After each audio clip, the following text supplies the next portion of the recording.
everybody out there in KBBT land, and welcome to the Final Four. I'm Lance McQuarter, and I am not on the water today because Marcus Coates beat me. So here I am having breakfast with all of y'all. So, good morning, Ryan. Man, we're here, Final Four. This is it. This is what it's all kind of boiled down to. A couple more, and we're done. We get our champion. It has been an absolutely wild ride this far. Started out with 63 of the greatest anglers in the country and me. And it has been ups, downs, sides, some just incredible amounts of fish caught, incredible sizes of fish. We've seen people in the hundreds on the regular. We've had them all broadcasting live on here. I know there's been a lot of great fish caught live on camera on these mornings like this. And let me tell all of y'all, coming from where these guys have been or where they are now on the water, is right here in the golden hours in the morning, when you are trying to get fish in the boat. You're messing with cameras, and you're messing with batteries, and you're messing with everything. You're trying to get everything going on and fish at the same time. It's a lot of work. It's a lot of extra preparation. It's a lot of it's a little more added degree of difficulty. But we're going to get some of these guys on this morning. We're going to be keep an eye on our leaderboard right now, and I can tell you guys that Captain Clapback off to a great start with 89 3/4 inches, but Mr. Matthew Conant is no slouch with 82 up there already. So we've got some people checking in already. We're going to wait and see who's going to get some more numbers on the board. We got Derek Miller should be. Yeah, I mean, we know Derek Miller is going to be putting on a show here in a little while. He doesn't have anything on the board right now, and I can guarantee you that is because he is busy catching millions of gigantic bass. That is what he does. So just because he's out on the board yet, don't expect we're not going to see a lot from Derek Miller. That guy is amazing. He's an absolute hammer, and he's one of those that is going to be absolutely tough to beat. And speaking of tough to beat, Blake Power is here. Let's see. I can see him standing up there paddling around. And there he be. Mr. Blake, what's up, buddy? How we doing? Oh, fantastic. How's the view out there this morning? Looks like you're standing up and getting the best of it. It's gorgeous out here this morning. Nice. Swing and a miss? Little guy. I got a couple fish that I submitted, but I think the tickets are wrong, so I'm gonna have to redo that. All right. Yeah, that's I had the same problem yesterday. So where you at today? Can you tell me? At a state.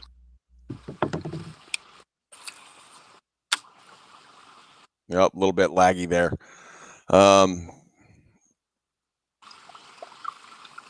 Can you tell me where you're fishing at, Blake? Yeah, it's a state park in northeastern Missouri. Last time I dropped the name of the place, there was a bunch of bass boats showed up the next week. So yeah, we'll leave that out then. But what all have you caught so far? Anything that you're super proud of? This morning I've got I think 2 15s and a 16 1/4. Nice. We'll just have to resubmit them.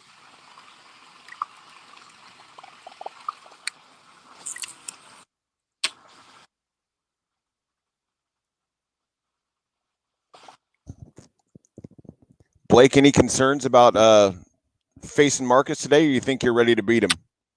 You know, Marcus has been on a tear. He's been doing real well this whole tournament. But I've been putting up my best numbers. So we'll have to see what happens. I know he's already got close to 90, but there's a lot of time left. Oh yeah, there's a whole day left. And speaking of Captain Clapback, he's right here with a fish in his hand. What's up, Marcus? How are you, buddy? Doing good, Bubba. Excellent. Looks like you're off to a tear already this morning. Hey, look, man, you can't ask for better conditions, though. Overcast skies. Looks beautiful. Man, so you got the spinning rod in your hand. The deep cranking game turned off, or? I couldn't tell you. I ain't tried it. Nice. Well, I guess you must have been a little bit tired just to wake up and go straight to the spinning gear. Well, I mean, man, my forearms are still hurting, but it's overcast skies, man. It makes me want to throw my flute game out. You know what I mean? Oh yeah. That's and I know what happens when you throw that fluke out there. The biggins start coming. All the biggins. But yeah, man, a lot of people don't get this bracket. Like you mentioned your sore forearms, but it's like, man, after the second week or so of doing these, they start getting tired, man. I mean, it's a grind. I mean, I know just yesterday I was spending an hour straight just throwing frogs through grass, and it's like, man, I can't lift my arms anymore. But man, it's you still feeling all right going? Both you guys, you still feeling all right going in, knowing that you could potentially have another round left? Yeah, I mean, dude, these back-to-backs are brutal.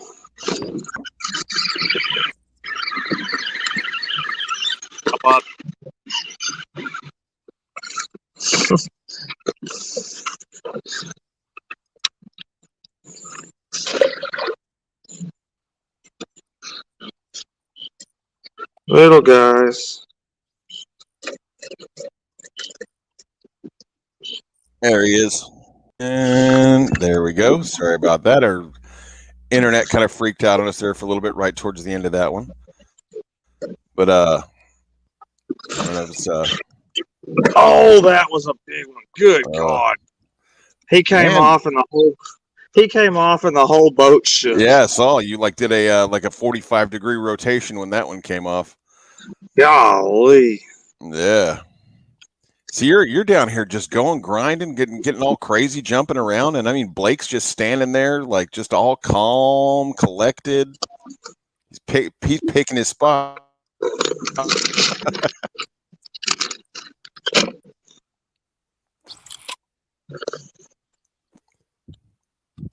Yeah. Man, I've been fishing schoolies this morning, so nice. Yeah, we were seeing. I know yesterday we were seeing a lot of a few schools here and there, but mostly just it was really weird. Like a lot of bait fish just kind of pooling up with nothing.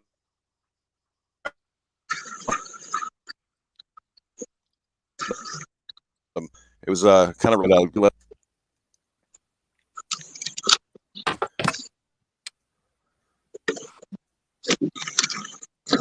But man, I'm seriously I don't know about you guys, but one of you guys is probably gonna go on and face either Matthew Conan or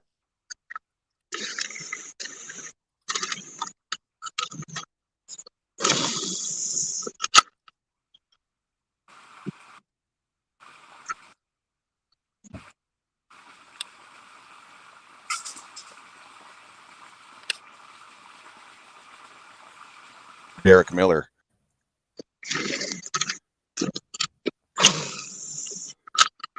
Sorry, guys. I know I'm having a little bit of connectivity issues here.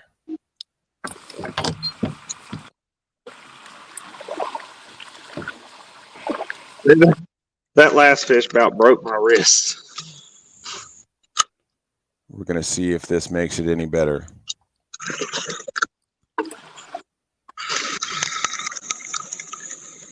I don't know you guys in the comments. Hopefully this is not messing up with your stream. but we're trying to.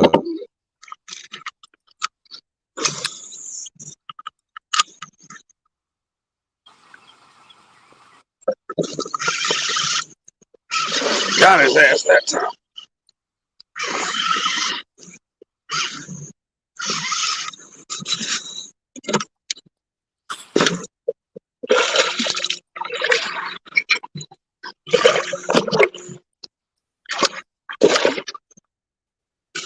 All right.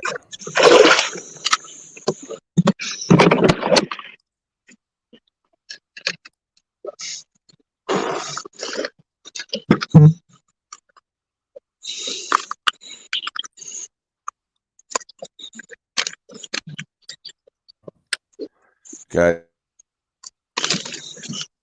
All right, I'll be right back.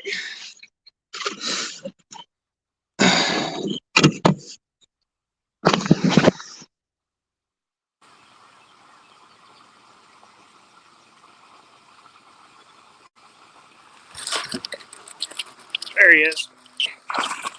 Oh, stay on.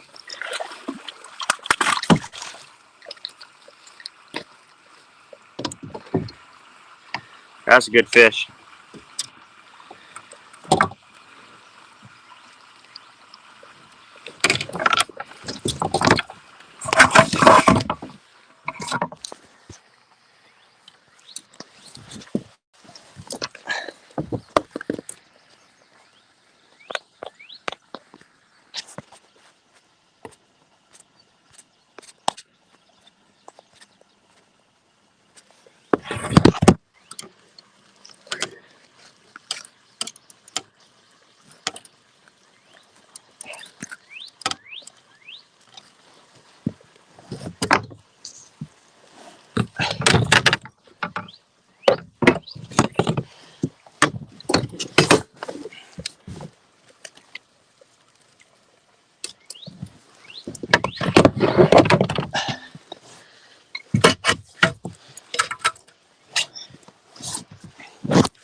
All right, guys. Sorry about that. Trying to get this internet restored.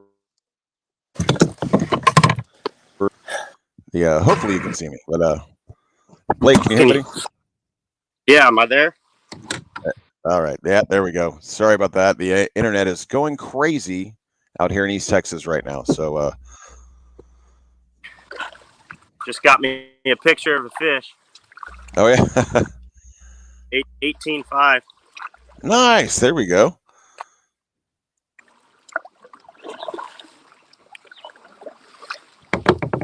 So 18.5. So yeah, you're getting up there. Going to add a couple more of those, and you'll be in this. Yep. I'll submit them when I can. I hit to submit and be live with my signal. Yeah. Yep. Yeah, it's acting up today. Maybe it's the whole world is going crazy right now.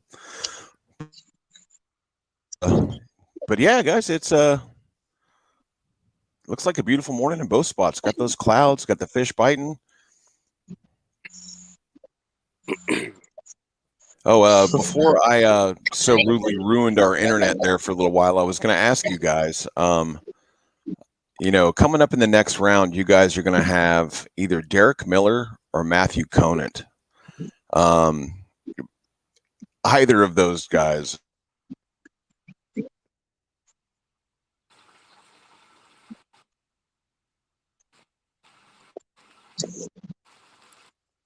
are formidable opponents. Or in other words, which one would you not want to face? Either one of them. Is that an option? Yeah, right. I think so. That's I know. Just looking at the options of Derek's a little here right now. yeah, Derek was terrifying. I mean, Matthew's terrifying. Either one of you guys would be daunting. But I mean, I gotta say, with the way that Derek's been throwing fish up on the board, man, that's almost like a death sentence. Hey, better count it than me.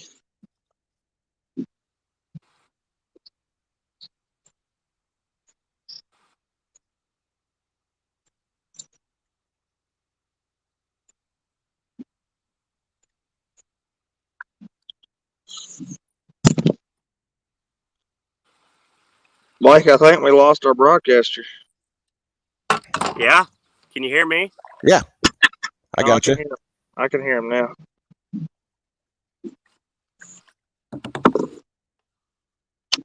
I pulled the classic "Let's catch a fish and get every rod in the whole boat tangled" move. You keep. Yeah, I think Blake's saying you just keep doing that. Keep wrapping yourself up. Dude, I've tangled up line in my motor twice today. I mean, it's been a irritating morning. I was on the phone with Greg and I was like, man, I just tangled my line up in my motor. And then I got out on the bank, got it all fixed, and got back in the water. And as soon as I hit the go button, I tangled the same rod back in the thing again. Oh man, that's yeah. And it's some mornings just be like that. It's just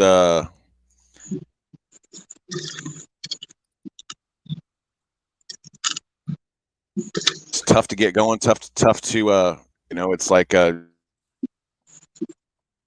you feel like you're just fumbling around, get anything straight. And I don't know if that's nerves, or I don't know if that's just bad luck some days. But man, some days it's just unbelievable how clumsy you can be in one of those boats.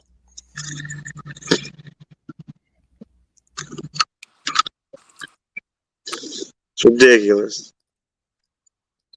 I'm so tired, dude. I need some sleep.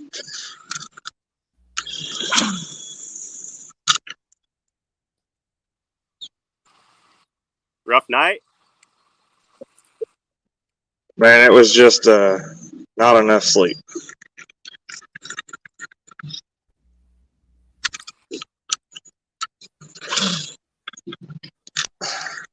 Yeah, it's Blake. Lisa's down here asking if you've caught any fish. I saw one, Lisa. I did. I can attest that he actually did get one in the boat. Other than that, I think he just keeps like faking like he's catching fish. I see him kind of do these phantom hook sets down there and trying to get everybody worked up. And then I don't know. I think he maybe he's in the grass. A little one. Oh, maybe not. Baby. Oh. Not bad. No, he just didn't want to fight until he got to the boat. I don't know, Blake. You see, I see my man Captain Clapback down here, and he's just scooping in, 16s and just not even putting them on the board. He's just in the water as soon as they come off the hook.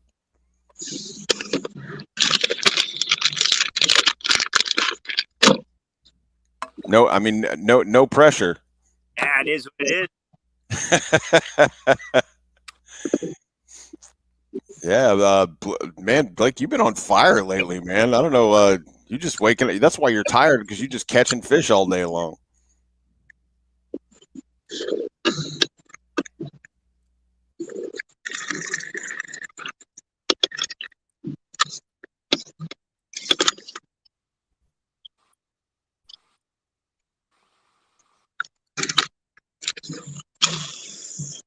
Where is Conan at? He's got those hands that Conan hasn't shown up at all this morning. All right, Conan, where the heck are you at?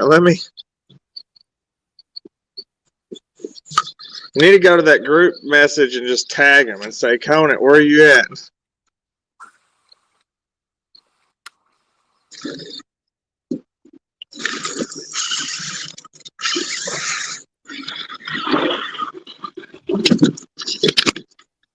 Another cute little guy.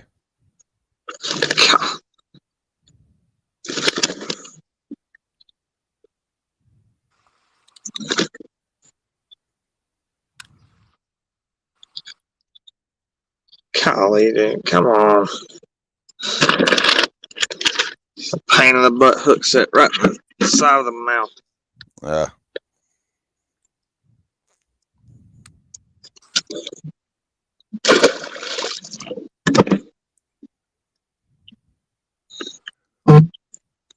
Robert Brown's in the house.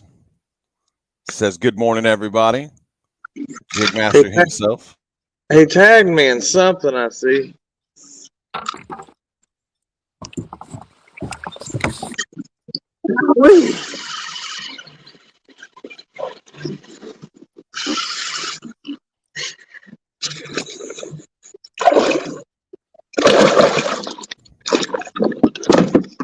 Jeremy Baker's up. What up, Jeremy?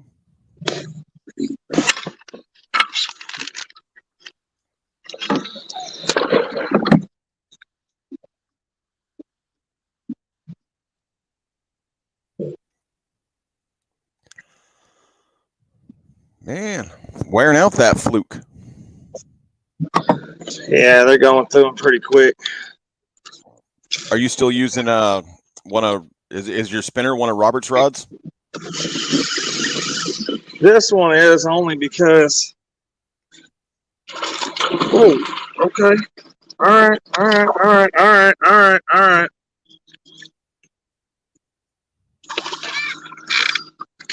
That one might actually call. Hey. Good morning, sunshine. Yeah, now the sun's coming out. My bite's going to die. It's not going to die. It's just going to change. That's true. Yeah, you're 7. I'll be right back.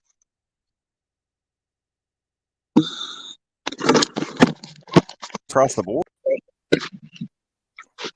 All right. Hey, can you still hear me? Oh yeah. All right. Good deal. Yeah, I can still hear you. So no morning coffee farts or anything in the boat. Morning, Matt. Yeah, he says Matt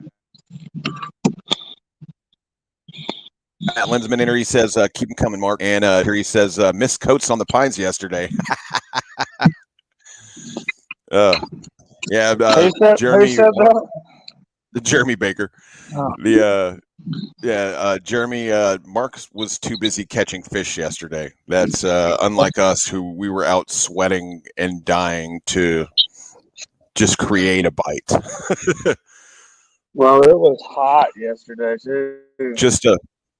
Dude, it was bad, and it was it was one of those days that's just, it was a grind from second one. Like we had a great day of practice, and we were being real gentle, weren't wearing things out, and just came back, and the bite was totally different, just absolutely backwards, and you really had to work for 5 yesterday.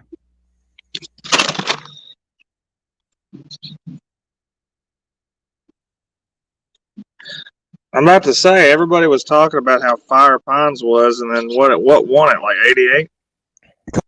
Yeah, it was something absolutely ridiculous, and it really was. I mean, just messing around, practice not even swinging on stuff was, I mean, we were probably in the low 90s. Backing him again.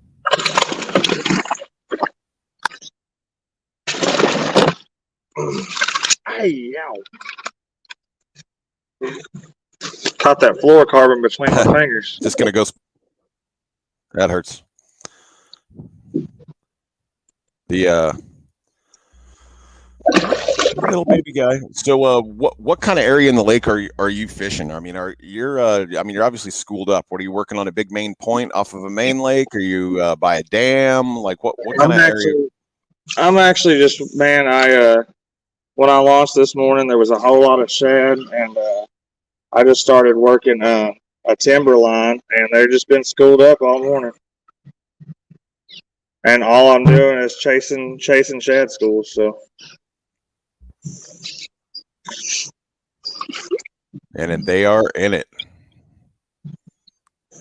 Yeah, I mean, I started off this morning with there's a lot of smalls. It's not a whole lot of big ones mixed in. Right at the boat. Not a lot of big ones, but it is what it is. Yeah. Little ones add up. Holy doggy. Give me 2 seconds real quick. I'm going to call Matt Conant and see if I can get him on here for us. Yeah, buddy. I'll be right back. All right. So Mark Coase out is just absolutely killing in here. Wherever Mark Coates fishing looks like total fun every cast. Yeah, he has been busting them since the second that I brought him on. Just flipping a fluke into schooling shad. He has found the spot and he is on them. So he's been catching just smalls. I think he got one to cull, but I mean, he is sitting at, oh yeah, I mean, I'll show you guys so you can see it.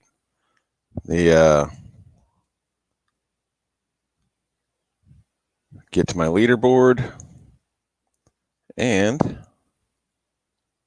there you go, 91 1/4. So and he's got lots of room to cull on there too. So I mean, 18.5, 17.75s, 217.5s. I mean, with the quantity of fish that he's catching, you got to think that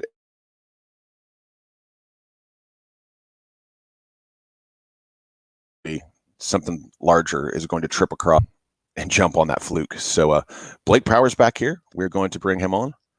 And what is up, Blake? Oh, I got a question for you. Yeah, buddy, what's up? Them fish that I had the wrong ticket for. Mm-hmm. Do you have to delete those before you resubmit, or? I think I deleted them. If you think you did delete them out of chaos? I believe so. They were just in my catch log, and I clicked delete. But and then I don't know. Since then, are you showing one fish for me now? Let's see.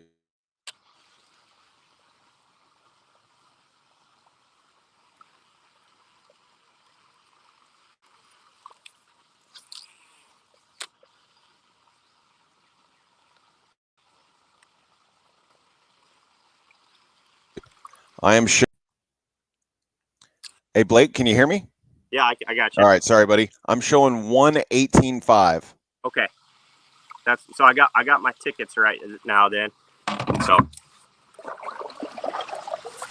okay, cool. Yeah, it's so yeah, 118.5's on the board, and yeah, if your tickets get messed up like that, like we can get that judge to fix them up too. So there's Marcus's back. Yeah, I moved off a little bit deeper, trying to get into some bigger bites. I'm just covered up in the little ones. Speaking of which,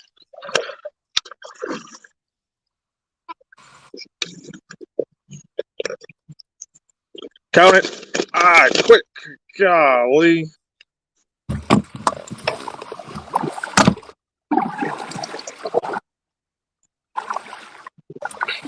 Woo, I'm glad it's hook stuck in my life jacket and not in me. Did we lose Lance? we might have. I'm He's here. coming in I and got out. you. Yeah, you guys will have to forgive me. My internet is acting like crazy here. The That fish sank the hooks into my life jacket. Thank goodness it wasn't my chest. Yeah, for reals. Yeah, that second that was at that 32 round, I caught a flipping hook into my fat roll on the side of me when I was chasing to Hyacinth. Oh. Hey, here is joining us now, Matt Conan. What's up, buddy? He's over there setting up his camera. Yeah. All right. So now we got almost the whole gang here. All we're missing, Mr. Miller.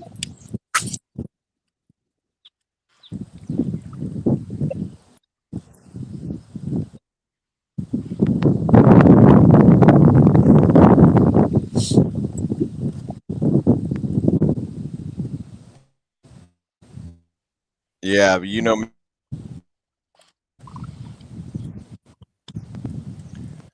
the guy is absolutely. Blake, how many inches you got, Blake?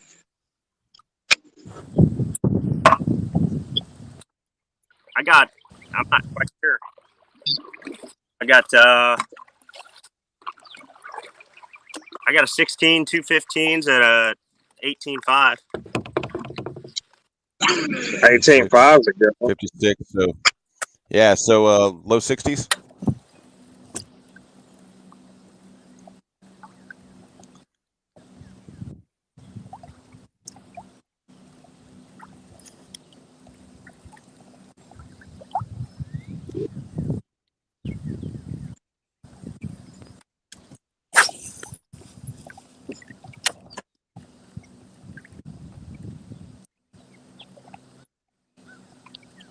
Light rain. Mr.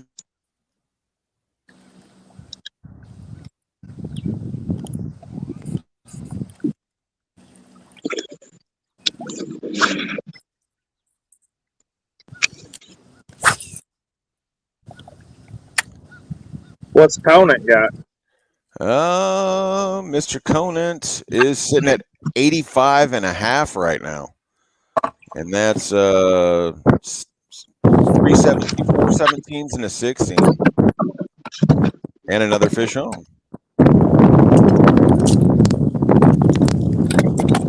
Oh, flips. Oh, he's going for the net.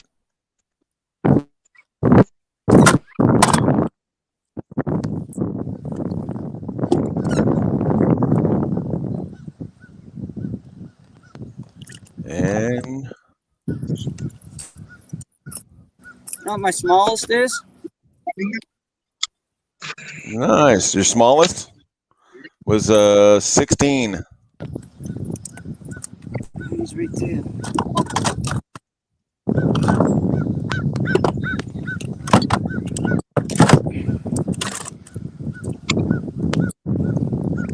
Oh yeah. Yeah, Matt Conant looking for the cull. Hey, I'll be right back. All right. All right. There's Matt Conant with another one. That one looked like it might go 17. Cull out his smallest fish. So that probably bring him up to about 86 and a half, 87. Which is probably not going to beat Derek Miller. That's a good one. Oh my God. All right. Shake it off. Shake it off. Shake it off. That was probably an 8-pounder. Oh my gosh. We'll never know. Yeah. He was just camera shy. That's all. I knew as soon as he hit it, that was a good fish.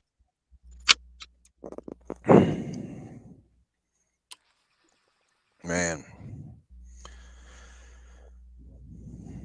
Yep. Gotta love the ones that camera shy. That one's right there, dude. Yeah. If either one of you guys do want to catch an 8-pounder on camera, that would be fantastic. I got to tell you that the rest of the world would love to watch that happen. So shake it off, move to the next. And that's like I was saying, out there, you get in those big schools of fish like that, you know there's got to be a big one down there on the edge somewhere. Yeah, that's what I was trying to find, and I found it. There's always a bigger fish.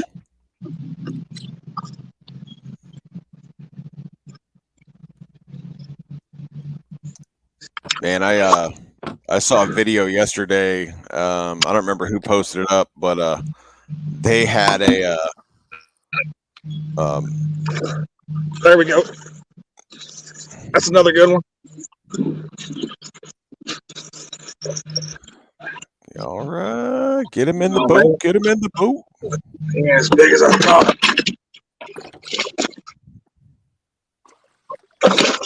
He's just fighting hard. He's just got attitude. That's all. That's all. Oh, yeah, he ain't nowhere close to what that other one was. Wishful thinking.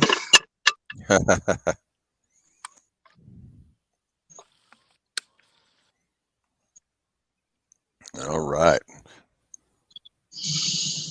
So the crankbait seems like it's welcoming a little bit bigger bite, at least a little more exciting bite. So right now, Marcus is looking for 17 3/4 to cull. Ain't even got to put it on a board.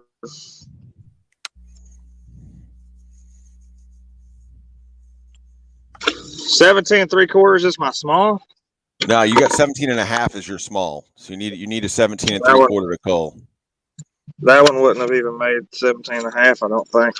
Yeah.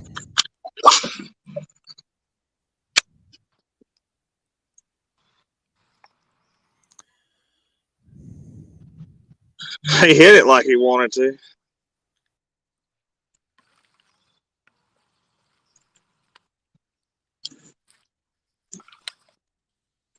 He hit it with all attitude.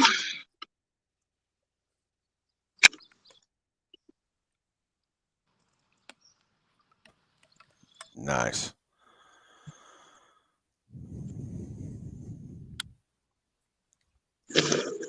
Well, That gum, I'm hooked up again. now you must have just boring mornings when you're out there, man. I mean, you're just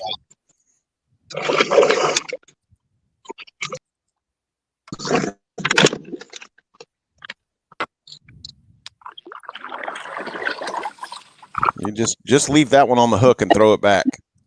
No joke.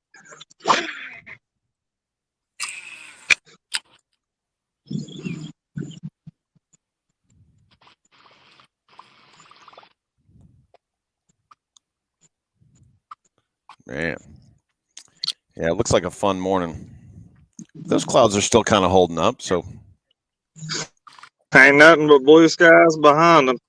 yeah. Blake is up I there in was the supposed shade. to have overcast. I was supposed to have overcast all day. I don't know what happened, but the weatherman lied again. Yeah, they tend to do that. It was supposed to be nice yesterday too, until the consistent 20-mile-an-hour winds and hotness. Right.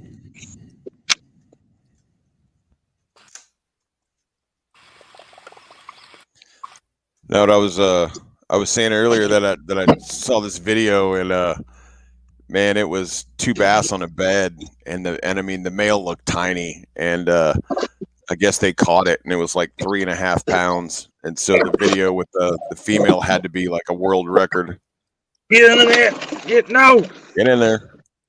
He's wrapped around the net. I had to do a 360 with the net. He got the crankbait in the net. I hate it when they do that.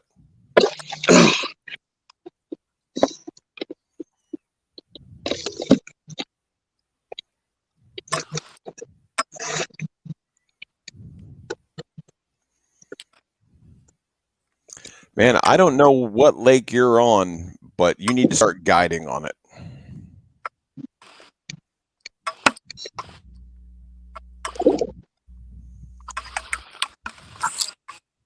Make a lot of people happy.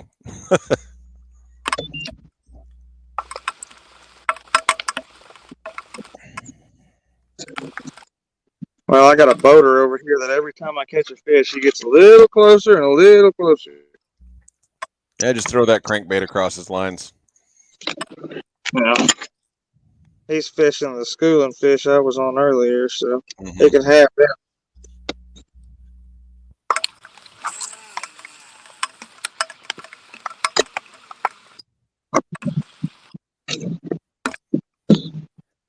So you moved off those schoolies and are out on a hump. I would admit you back on No, I'm a not. hump in deep water. I'm not on a hump. I was just trying to catch the back end of him. Maybe there was some bigger Uh-huh. fish on the back end. I mean, I'm just on the outskirts of the timber line instead of up in it. Mm-hmm. But I have yet to fish any of the humps or anything. I didn't think I was going to have to with the overcast, but now that the overcast is gone, I don't know what's going to happen just yet. Right. All right, let's see what this one gives me. Now that all that mess is out of the way. Hey, Preston's asking for you to drop a pin for him.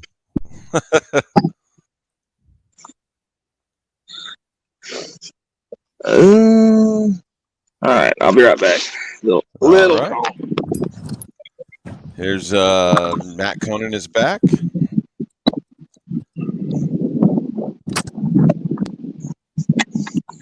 So did that last one call you, Matt? Yeah, I think I got that. Yeah, 86.75 you're at right now. Oh, and Derek Miller uploaded some fish. And right now, Derek Miller is the overall lead with 92.5. So right now, we got our first update for the live Final Four. Number one, Derek Miller at 92.5. Marcus Coates in second with 91.25. Matt Conant with 86.75. And Blake with 18.5 on the board. But I think we figured you're sitting probably in the 60s somewhere. So we are waking up, man. It's getting there.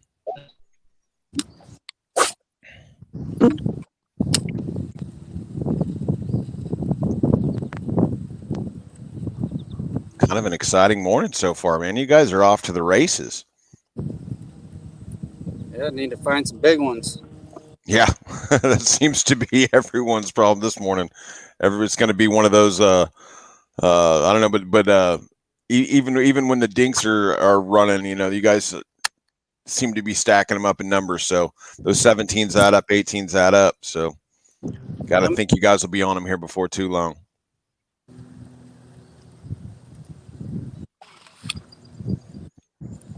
So, Mr. Conant, where are you fishing at today?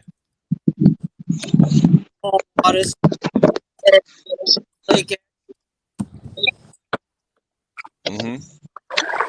Nice. Looks like a beautiful northeastern day there. Got the that nice cloud cover. Yeah, it's pretty nice. It's gonna get hot and muggy. Yeah. Yeah, that's exactly how it's been down here too. Hot and muggy. And that, my friends, is why I cannot have rods behind me. You just blow one up? No, luckily I have my thumb on it, but it snapped my fluorocarbon. That's all right. You need that knot tying practice. You probably needed to retie anyways. Probably. That's just the fishing gods keeping you honest. That's all.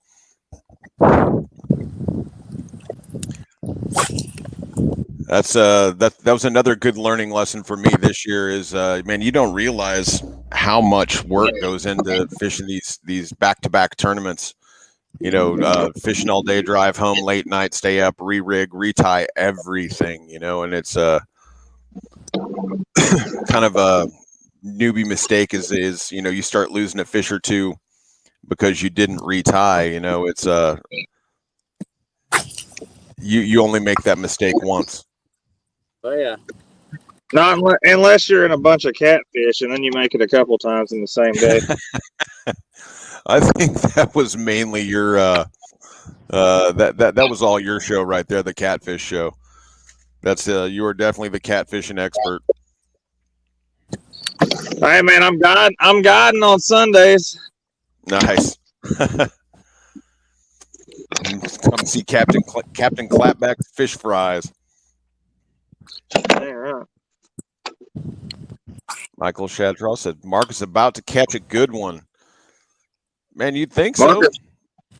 Marcus got a retie. He did just catch a good one. Caught a rod that was sitting right behind me. Jeremy says, does that mean you're the bullfrog champ, Lance? Yes, I am the bullfrog champ for sure. That was pretty funny. Yeah. Yesterday I had a wicked bullfrog attack my frog in a purely cannibalistic fashion. It was pretty wild. You know, I have figured out that they love rats. They love rats? I guess that makes sense. You would think so, but go throw a rat bait around a bullfrog, he will munch on it. Yeah. That's crazy. All right. I am gonna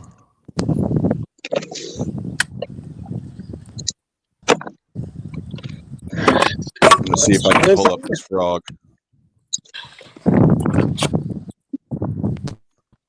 You need me to tell you how to do it? No, I got it. There you go. Of course I had to meme him, but man, that bullfrog was hilarious. There you go, people. The bullfrog champ. Did you see it like come out and eat it, or did you think it was a bass? Oh no, I saw it. He was sitting over there just staring at me. He was up under some buckbrush, and he was just sitting there looking at me like a little fat Buddha. And I threw the frog over there next to him, and he jumped in the water like in the muck, and I thought he was just kind of scared, but then I saw his head pop up right as I was reeling that frog back, and then he just smashed it. It was hilarious.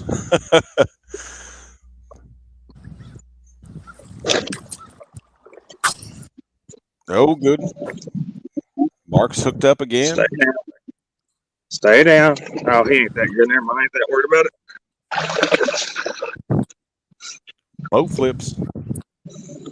Boat flips.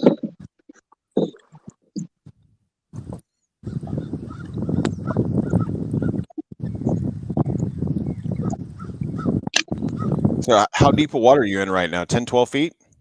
Right here's probably, probably 10, 12. Somewhere on this side.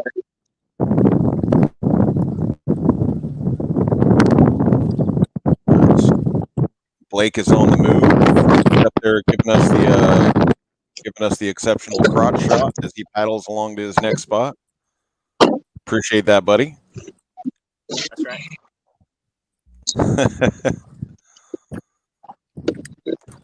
Michael down here. Frog legs are yummy. Yes, sir. They definitely So are.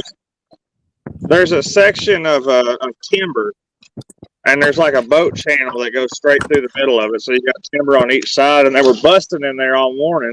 So I came up to the mouth of it. All I'm doing is just cranking straight down the boating channel. Yeah. And I mean, that's what they seem to be. I mean, I'm throwing around, but that seems to be where the majority of them are congregated at, is right at the mouth of that channel that goes through the timber. Huh. Well, that's cool. Now, weren't you saying a few weeks ago that the deep cranking is kind of a new thing in your repertoire? Oh, absolutely. I'm figuring things out about it every day. Yeah, because that's we're gonna have to get together and go hitting one of these. I'll trade you off some grass punching secrets for some deep cranking lessons, because that's something that I have not yet gotten into, is deep cranking. I've got all the stuff for it, but it's like, man, gotta get on that learning. Well, I'll tell you right now, hopefully me and you get to partner up on some smallmouth action next weekend. Yeah, that'd be awesome. I'm gonna see if I can pull that one off. That'd be with all the weekends that have been running together fishing the last couple of months, it's been nonstop. So hopefully I can get away. Have you ever fished for red horse before? No, I have not. So a lot of people frown on it because you're fishing for sucker fish, but Arkansas has some of the biggest red horse around. You talk about strip and drag, bro. You're fishing for them in skinny water, and man, they could put in some work on some bait casters. Sounds awesome, man. Yeah, that'd be fun. Yeah, there was this spot when I lived in Utah. We used to go hit this channel. It was kind of like almost like a drainage slough, and we go in there with when we were kids, we'd go in there with fly reels and get in the carp, and man, you tie into a big old carp on medium to light fly gear, and that was a riot. Oh, dude, it's so much fun. It's so. Matt, where are you going for the smallies? Matt, Marcus was talking about maybe being able to get together and go up to Arkansas for the smallies. So not too far away from East Texas, Texarkana-ish, kind of just across the border for me. Blake's down there retying, tying on hopes and dreams, picking out the right color for the biggies.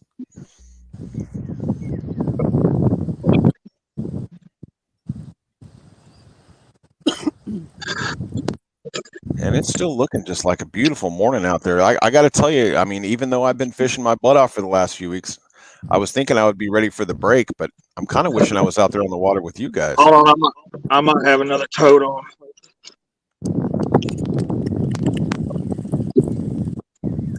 It's either a toad or it's a fish with a whole lot of attitude. It's just a fish with a whole lot of attitude. Whole lot of attitude. Good Lord, they're fighting hard today. They have just been doing that lately. It's been crazy. When we were out practicing, man, they were just absolutely vicious and smashing stuff. What's my small? Your small right now is... Oops. Your small right now is a 17.5. 17.5. Yeah.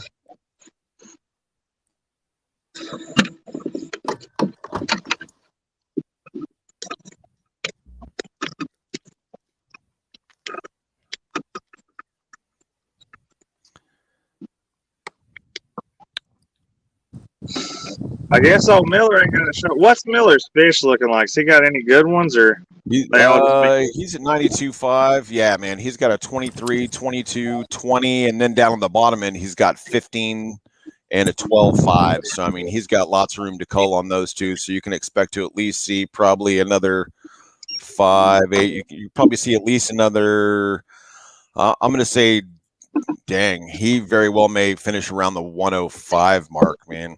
Man, well, you know, he talked about it yesterday, right? His bite was going to be a little tougher because of the no wind he's getting. You know, we did have overcast this morning, so I'm sure, you know, he took advantage of that. But the fact that you got Derek Miller posting a 12.5 is not. Yeah, that doesn't bode well. But I mean, that guy, he can create a bite out of thin air, though. That's I mean, I don't see any way that he doesn't at least pick up another 8 inches on top of that, 8 to 10 inches, you know. Absolutely. Matt Conant told me he was putting up a hundo today. Oh, yeah, and he's well on his way to doing it. Matt's down there just getting ready for it, man. I mean, he's got plenty of room to cull. He's got 17s across the board, you know, so that's just a matter of time. That's why we're all watching.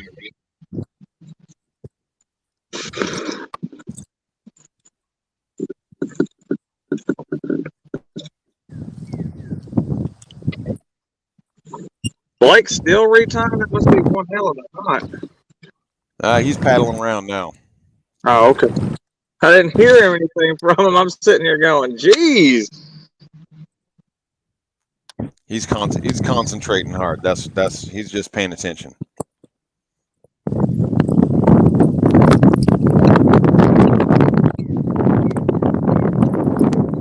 Hey, I do want to point out I did invite Blake to come fish with me. Oh, you did?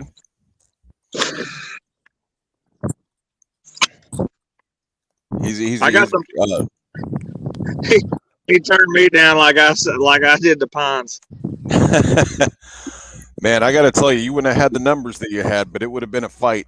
That was a heck of a lake yesterday. Like I said, just getting a limit was tough. You see some absolute sticks out there yesterday that were struggling to get a 4 or 5 fish. You know, it was pretty wild.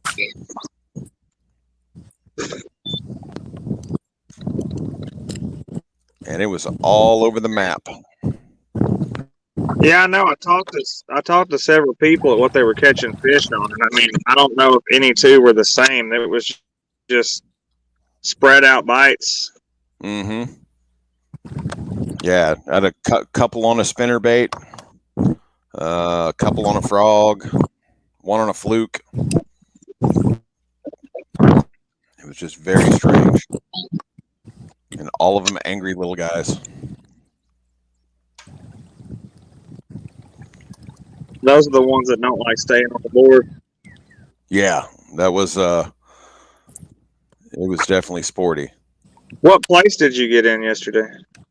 I want to say 17th. It's not bad. 15th. Yeah. So people were catching fish. They just weren't. It had to have been a nickel and dime tournament. Oh yeah, totally. Yeah, it was just everybody was crammed within, you know, the 70s to the mid 80s. That's where that one fish is a difference maker. Yeah, totally. And it was a slugfest. So it would have been fun. It would have been fun to battle it out live, but it wasn't fun. I would have rather. Yeah, I'm like me and your definition. Yeah, I would have rather come down with and match up with you down there.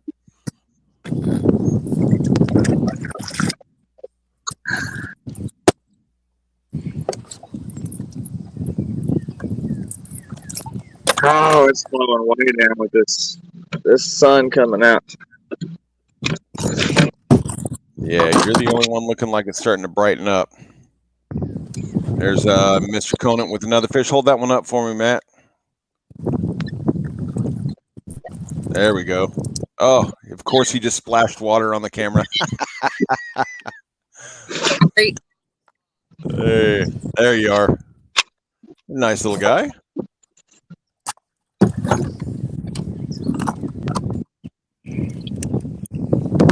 Matt down there catching some fish. Blake's on the prowl. How you doing up there, Blake? All right, I'll be back. All right, see you in a minute.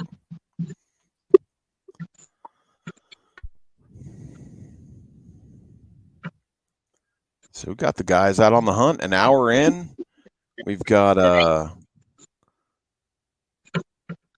Matt Conant about to call up probably. He's looking for, I think, high 17. I mean, it's as far as Final Four numbers go, this may be the quickest we've ever had numbers like this in a Final Four. It is, yeah. It's and it's kind of consistent across the board. I mean, everybody just really seems to kind of be in them.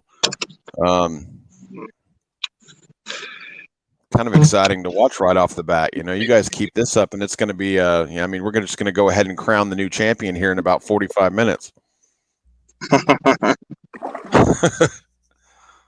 Everybody wants to hurry and get this done and get home. But early morning rushes like this are a gas, but at the same time, you know, that leaves you chasing culls all the way through the rest of the heat of the day. It really does. It makes the afternoon slow way down. It just talk about embracing the grind. It's like, man, when you're just like chasing culls for for 6 hours. It's like, man, it's rough because I mean you're not focused on the fun fishing, then you're focused on the big fishing. Right. Adam's asking, what is Blake at? Adam, I think last time we added up, I think Blake's down in the mid 60s, but closing in on him. Did I Jessica take the Coates? number one? Did I take the number one spot from Miller? Let's see. Let me refresh that guy. I was going to bring up the not yet. Yeah, he's got you by a half an inch. Yep. The that's I'll go over the score tracker here in just a second as soon as we figure out if Matt Conan is going to cull with that last fish. It looked like he might. It's going to be close. I think he needs like 17 3/4 to cull.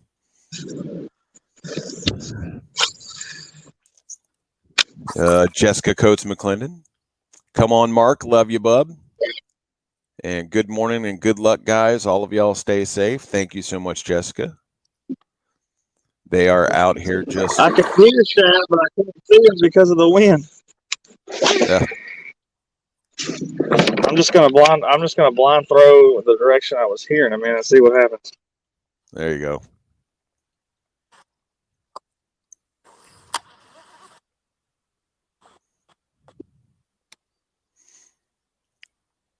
Nothing happened. There you go. Not a thing.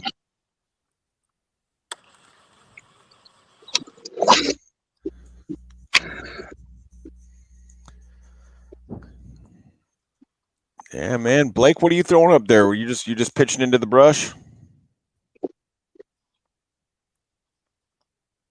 Right now, I'm going back and forth between a brush hog and throwing a whopper plopper. It's kind of sprinkling her out here.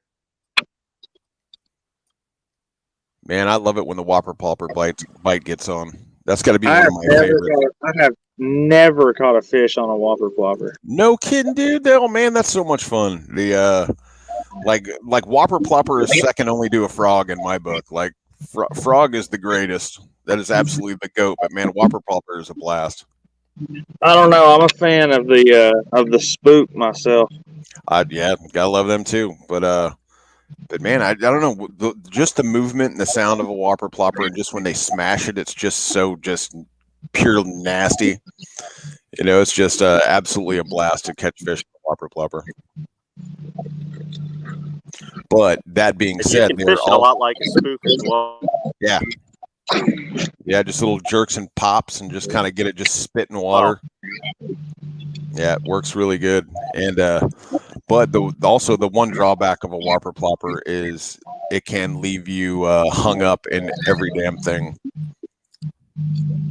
All right, here's Mr. Conan's back with us, back on the grind. So while we're doing that, I'm going to go up here and we're going to go through our updates. Oh my god. Dude, I just had a freaking like 5-pound catfish come all the way to the top of the water after my bait. I'm not mad about not catching that fish.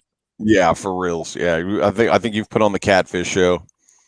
So, all right, right now, give you our Fishing Chaos update. We still have Derek Miller sitting in number 1 at 92.5. Marcus Coates with 92, looking for a 17 3/4 to cull. Matt Conan at 88.25. So he's got a couple of 17 1/4s down there that he needs to cull up. 17's all across down on the bottom. So plenty of room for Matt to move up and expect him to see that coming. Blake Power, still got that 18.5, but he's looking for service to upload some fish. So he's still got, I think he's got like 3 more down there that he needs to get on the score tracker on Fishing Chaos. So it is moving right along.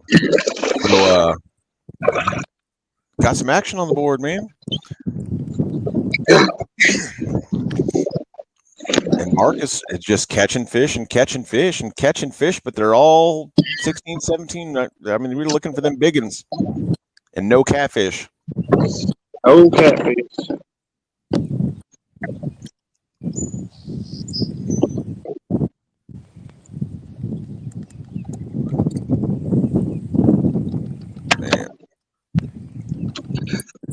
Yeah, I'm gonna have to find the video that I got a video from I think it was Dardanelle of two big old blue cats in a hollow log, just living up in there, just hanging out, looking at me. And catfish are hilarious sometimes, and I think that's probably my favorite picture of this entire tournament is the one of you baby cradling that giant catfish. Was that last week? Yeah. Yeah, last week. Yeah, you were. I went back and watched the video, and I was like, Lance, because you were talking like Marcus and his fluke, and I was like, Lance, come on and look at this. And you came on, you're like, oh my god. Yeah, I was just I was I think I was taking a picture of a fish. The My boat smelled so bad, dude. I was parking it at work, and you could just smell it. And I was like, oh. That's awesome. Yeah, they're nasty. That's I remember when I used to have a flats boat that would go down to the bay and go fish and get on the intercoastal waterway and stuff like that out by like Port Aransas and Rockport, and man, we'd get into those gaff top catfish. And while I mean tons of people hate them, I think they're one of the most delicious fish in the world to eat. But they would slime up that boat so bad that you could just smell it a mile away.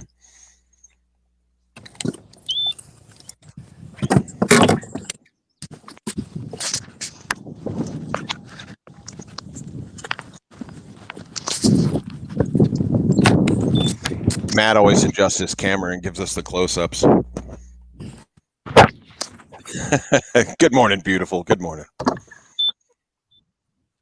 Yeah, I come up with a new system.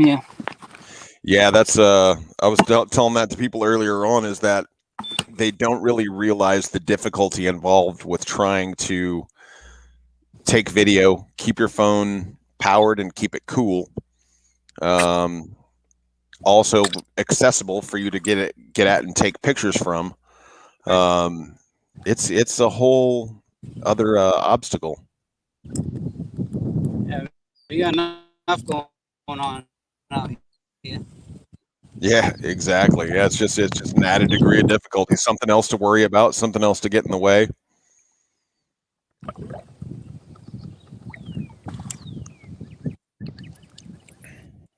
There you go. Marcus is back.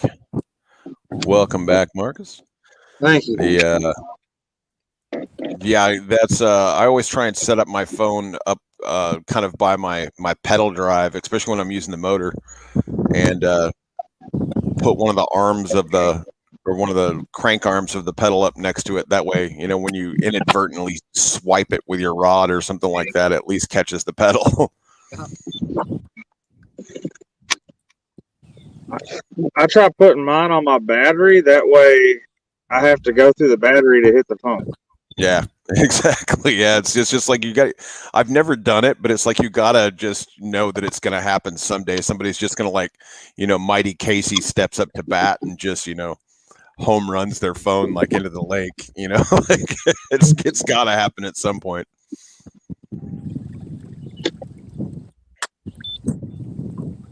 I'm coming for you, Miller. Get it.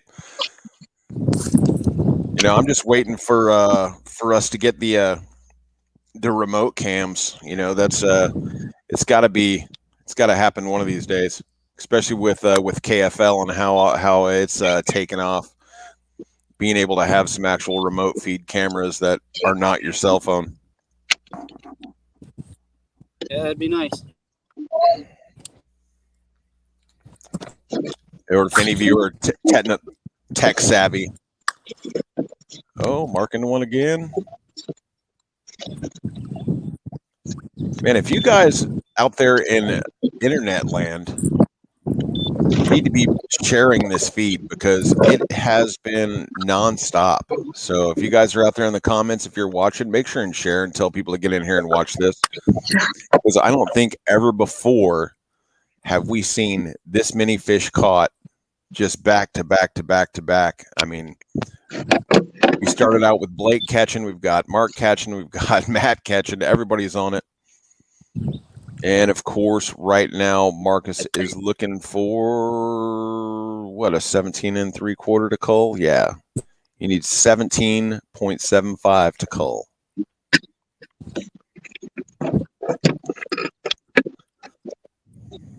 $17. Oh wait, 17.75 to call. Yeah, you need 17 3/4 to cull. You have a 17.5. I might can get 17 3/4 out of it.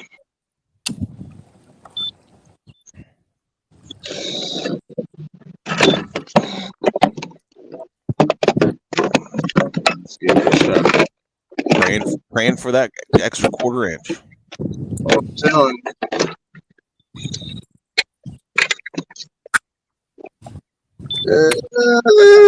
Boy, I tell you what, maybe by the hair on his chin. Nah, no, it's 17.5. So just barely missing the cull. Barely missing the cull. So Yeah. that's all right. There's bigger ones back in there. So absolutely just a slugfest on these like 17s today. It's crazy. Like everybody's just into 17s.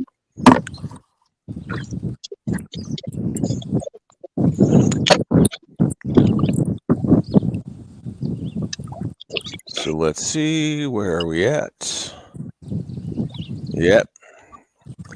So 92.5, 92.5.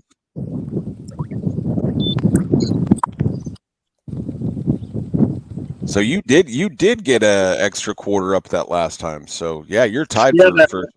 Yeah, you're tied for first. And I still have a 17. I still have a 17.5. No, you've got a 17.75. I didn't see that update that you did. You've got a 18 that you just called up. So you need 18 to cull. But you are tied for first right now with Derek Miller at 92.5. With Matt Conan at 88.25 right behind y'all. And Blake is still on the prowl. I think he's just hanging back and trying to make you sweat a little bit. And Lila Coates is here. Good morning from Mama Coates. Good luck to all 4 guys today and be safe. Thank you. Mama Coates sending the love.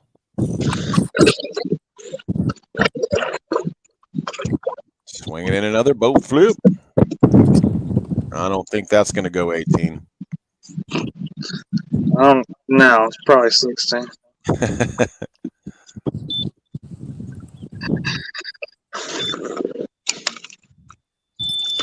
It's nice to see all the other fellow motor guide drivers, or I should say it's nice to hear y'all.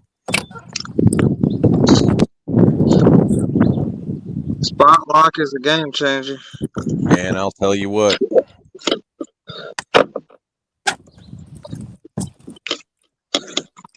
Yeah, there's nothing like just sitting out there in the middle of a windy, wavy lake and just hitting a button and staying put. Now, also, Blake would know all about that if he would finally cash in on that debt he owes Derek.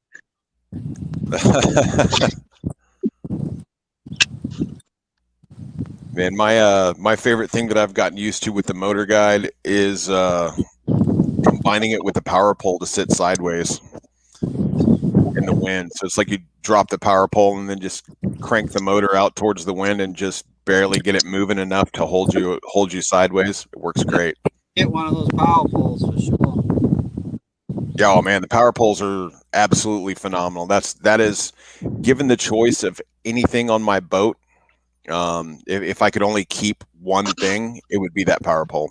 Like I would literally trade the trolling motor for the power pole.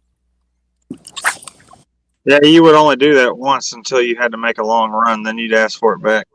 Yeah, well, no, not really. I mean, I did, I think 4 or 5 of the Hobie BOS events this year, and man, you'd be pedaling, but you'd make those nice early morning 5-mile runs, and I mean, still, I'd take the power pole over for any of it. It's just way more useful. Especially when you're a shallow water angler. Yeah, totally. Yeah, if I get into the deep cranking like you're doing, I mean that would probably change my mind really quick. But yeah, being a definitely a shallow guy, it's I mean, trust me, this isn't my forte. I'm a shallow water angler at heart. So. But I mean, even in deep water, you get out in that 10 to 12 foot deep, like deep hydrilla, floating grass mats, things like that. You put that power pole down, and it will actually, kind of like drag anchor you. It works really, even in where it can't touch the bottom, it works really well. Oh yeah, if you can stick the bottom of that thing into the grass, Mm-hmm. I mean, it'll hold you just as good. Yep, it's pretty amazing. Great little machines. But I do love my motor. The motor would be a very, very close second.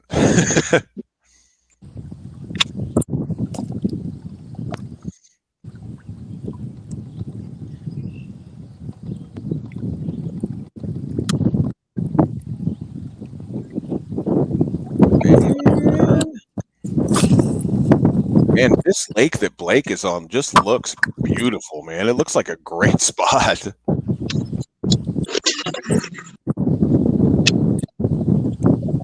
It's like every time he turns, it's just more green and just like this lush looking, I mean, middle of the Midwest. It just looks really nice. Yeah, it's good. Yeah. I mean, and it can't be like, down in Texas where it's freaking 100 degrees already.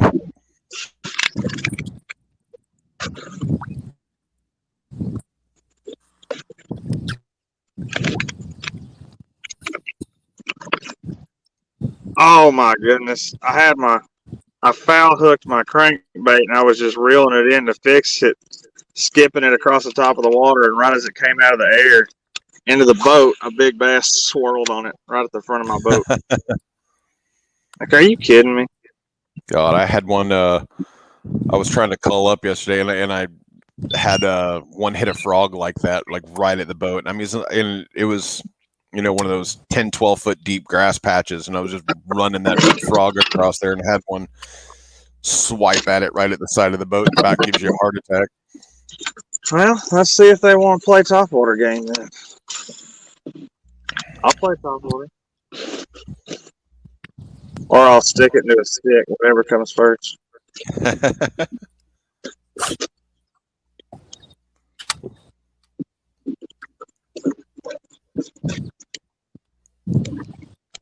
Yeah, that's given the choice of just about anything, I'd go with topwaters, man. That's just ain't no better way to catch fish. Super exciting.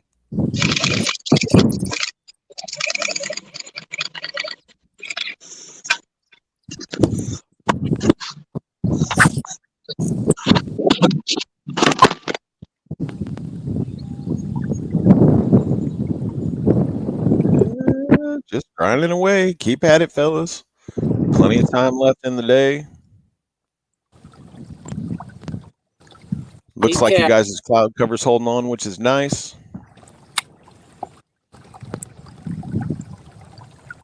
Oh man, the hammer Jason Campbell's in the house. Saying, what is up, folks? What is up, Jason? Everybody is out here just running and gunning. You guys, been putting on a show this morning. People catching some fish. Almost, I mean, man, it's been almost nonstop all morning. So we are just having a time with it. So right now we've got Marcus and Blake tied up in first at 92.5. Mr. Miller right behind that. Blake right behind that. Everybody's fishing like crazy, man. So it's been a heck of a show.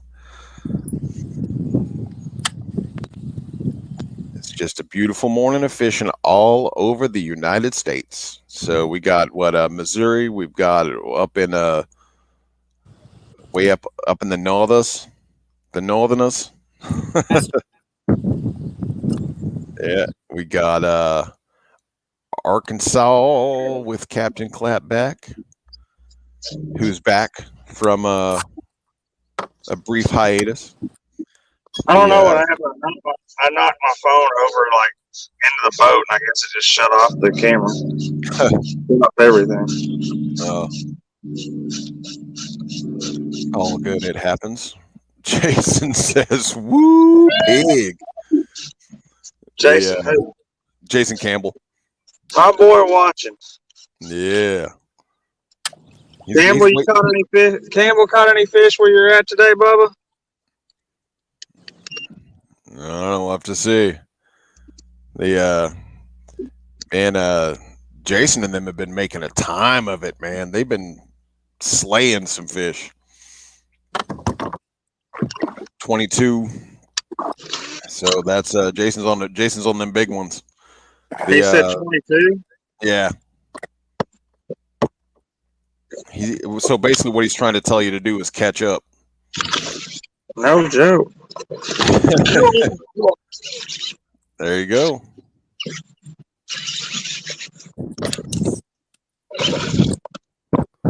Marcus Coates with another one on. Get it, buddy. Get it. Oh my God, he had me wrapped around a log.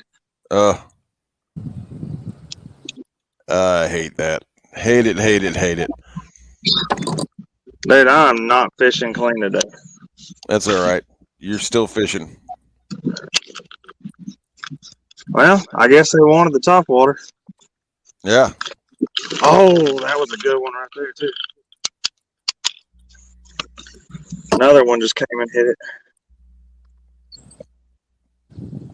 All right. So as the sun comes out, we've got tactics switching up. I got to think across the board. Everybody, we're getting into that mid-morning, 8:30. So, yeah, bites are going to start switching. But, I mean, we've had a miraculous kind of just super exciting showing so far. 90s, close to 90s. Matt Conan is creeping up to the 90 mark right now at 88 and a quarter. Mark and Derek are up at 92 and a half. So, I mean, we're gunning, man. It's going. We've got some really exciting fishing that's been going on. And that's something that's really difficult to say as somebody tasked with keeping up commentary in the sport of fishing. A lot of times it can't be all that exciting. It's a lot of just paddling around and watching people cast. And Blake, look at there. Oh, he's got another one. All right, so a little action from Blake Power up there. Nice, there we go. So, good job. Let me see. We got another one in the boat. So that's going to bring Blake up. That should take him up into probably the mid 80s, I'll bet. So mid 80s, high 70s. So I'm sure he'll be right back. And as he gets that fish on the board, but like you said, sometimes it's kind of tough to sit around here and to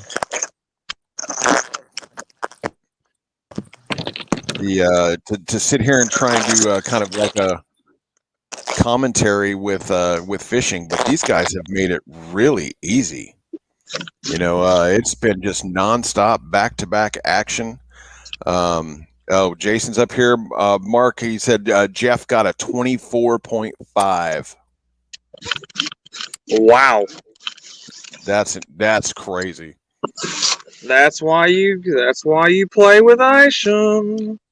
Yeah, for reals, dude. That Isham is one of those dudes that will just pull 23 plus inch fish just out of the ether, man. Like that guy just shows up and big fish just show up. It's impressive. That dude is amazing. And not to mention one of my favorite people in the whole world. Just absolutely fantastic guy. Oh, dude, he is probably one of the greatest human beings alive. That ain't no joke. Yeah, and just I met Jeff Isham on my very first tournament ever, down in Houston County, which is just a legendary old stump-filled lake, and was just having a rough go and a grind. And man, I passed by him, and I'm like, "Who's this dreadlocked guy in this boat?" And started talking to him, and he's just he will go out of his way to help and guide and teach. And or I remember there was a time that hand delivered a fishing rod from me. I mean, just he'll go out of his way to just help anybody. And man, I'm glad to see that he's on the big ones. Me too.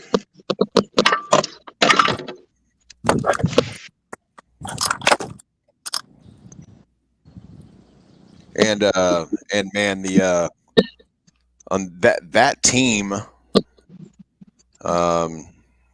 Bandits, you guys are making the run for it, buddy. Oh yeah. We're giving it a shot. Yeah, it's just amazing. Like that for a lot of people that are watching us now and watching this show on the KBBT brackets, make sure and be following the Kayak Fishing League, because it is off the chain. When you get teams of these guys out here working together to fish, it's unbelievable.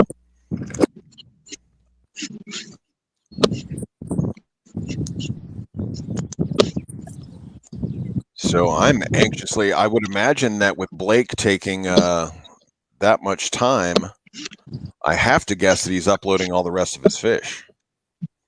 So we're going to get to see a update from him soon. Well, I thought I was going to have a little top water bite. I guess I was wrong.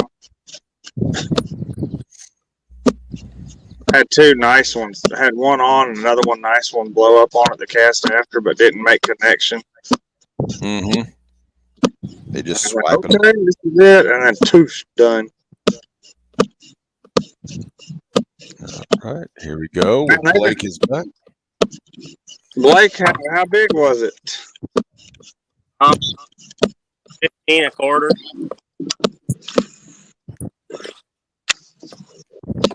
You say 15 and a quarter? Yeah. All right. So that's going to add you up. So it'll probably be mid 70s, I guess. So we're getting there, slugging away. I was guessing low 8s. But I can't remember what all he's got. Doesn't he have a good kicker fish? I think 18.5 is what's up high right now. That's 18.5 is Blake and Matt's biggest fish. That's what I'm saying. You wait. Matt Conant's going to break into those 90s here any second.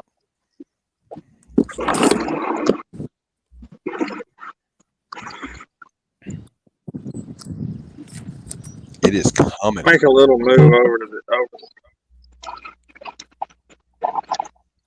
Yeah. Make a little move over here. I seen a coot. Scott down here saying Matt needs some 20 inchers. Scott, I'm going to have to. I would think that Matt would probably agree with you right now that he needs some 20s. Absolutely.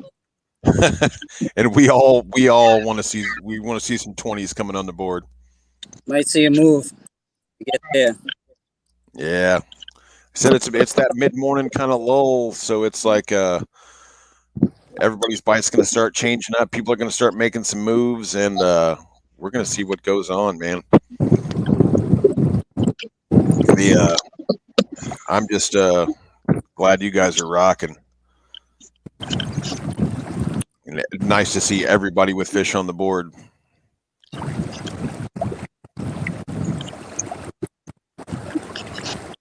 All right, let's put the top water away again.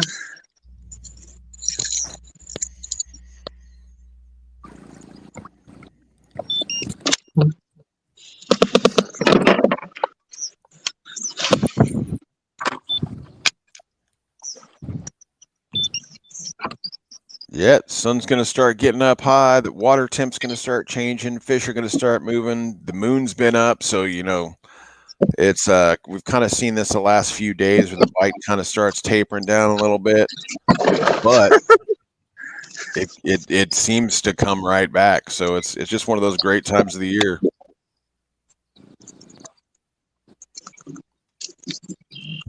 Like when it first starts getting hot like this,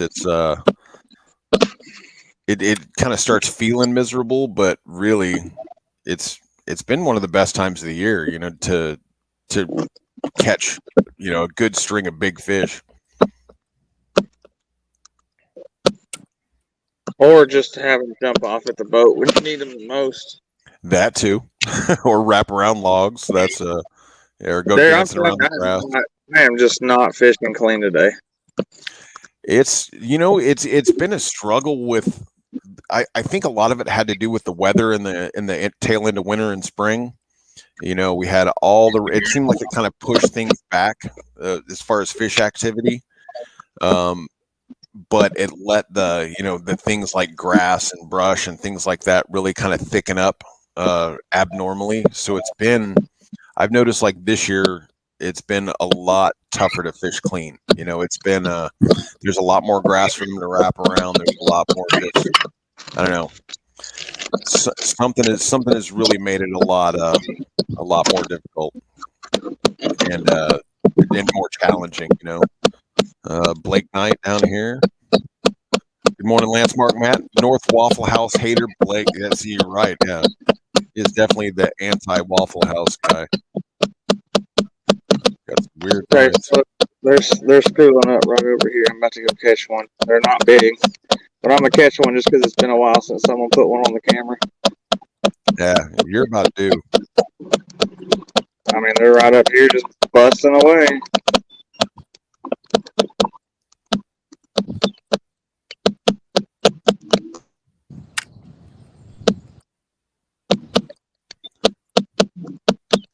Got a weird thumping in your camera there, Marcus, or a weird thumping in your microphone.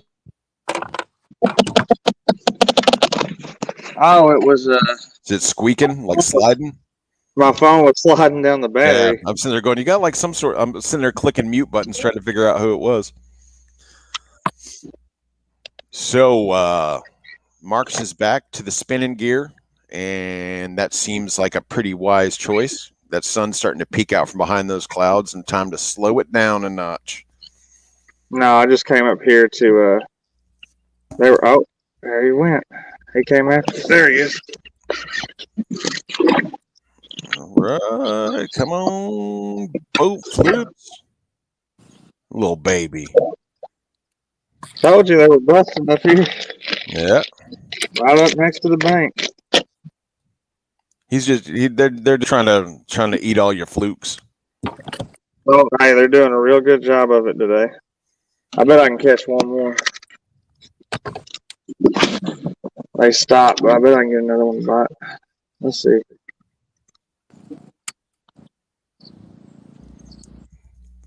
Captain Clapback calling his shots. Nope.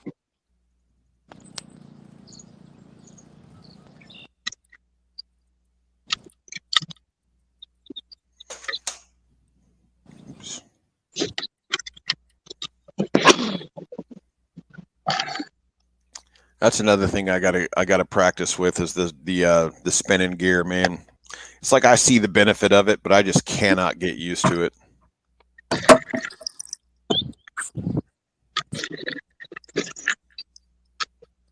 Man, it has its purposes. Yeah. Well, a lot of what we do, is like tournament anglers is research, and we watch videos and read and study, and you just see so many people just crushing big fish with spinning gear, So it's like you have to know that it's got to be part of your arsenal. I thought you had one on there. I did. Oh, okay. I'm sitting there throwing you into solo, and I'm like, oh, I thought. Then he gone. Yeah, even Blake said on here, he goes, so many people not fishing clean recently. Yeah, like it's been an epidemic. I mean, Blake sat there last week. I was sitting on that hole, and I mean, man, he probably watched me break off probably four really good fish in there, and it's just, man, all that grass is so thick out there that they get running around, wrapping around it, and just work themselves free. These are crafty fish, man. They're not dumb. Yeah, Blake says, no, Lance McWhorter, don't go to the dark side.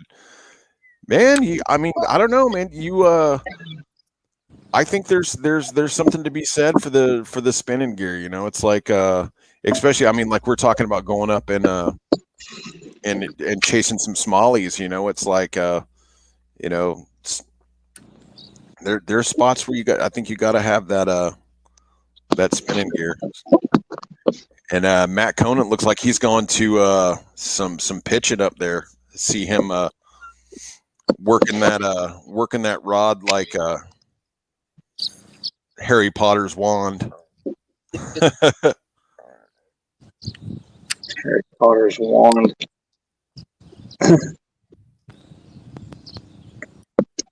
Love it. Yeah, pitching and flipping and punching, that is my absolute favorite thing to do in the world. It's one of those knockdown, drag out, just brutal up close ways of fishing. That's combat fishing. You know, something about having a 6-pounder just slam that thing when you got 10 feet of line out. So much fun.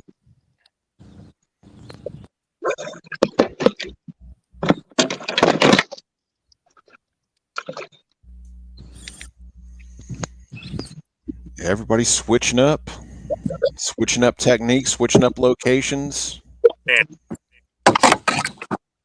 Blake's getting the net. That looks like a decent fish. Yeah, hold him up there, buddy. Yeah, there we go. All right. That's definitely gonna up Blake's game right there. Beautiful fish. I'll raise you one. We'll see you back here in a little bit, Blake.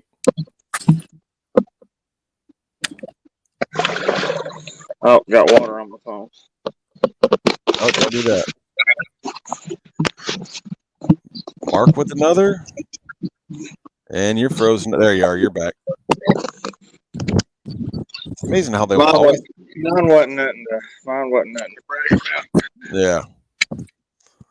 Well, I think we should be. That should move Blake into the 80s for sure. It looked like a 20, didn't it? No, I would say it was probably about 17 and a half.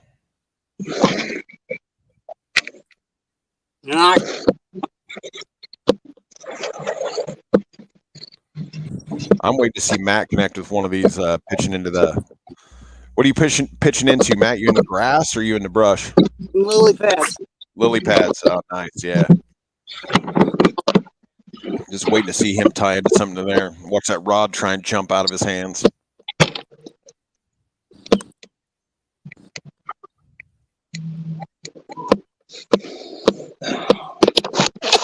Shoot. Come back up here. Yeah, give me 2 seconds. I just put a fish in on that. It scared me, man. I hate it when you go to net something and that daggum hook hangs the net and you got to flip your whole net around and try to grab a fish. Yep.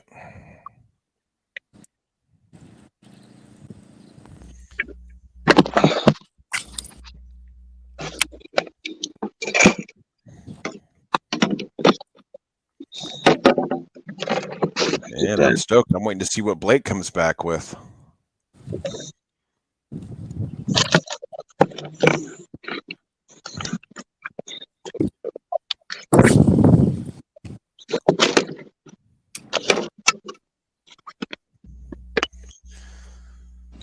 It's going to be my my next invention is going to be a some sort of holding device for that motor guide remote.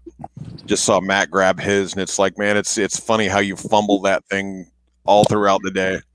Oh yeah, good shit. Oh. Yeah, either grab it backwards or like it's just.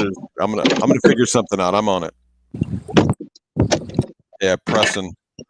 He's like, I would have gave anything to have the bite Mark is having yesterday. Unbelievable, absolutely, buddy. It has been so much fun to. Your cull is, I want to say 18. Yeah, you need an 18 to cull. I got it. Nice. So that if you got an 18, then that's going to move you into the lead.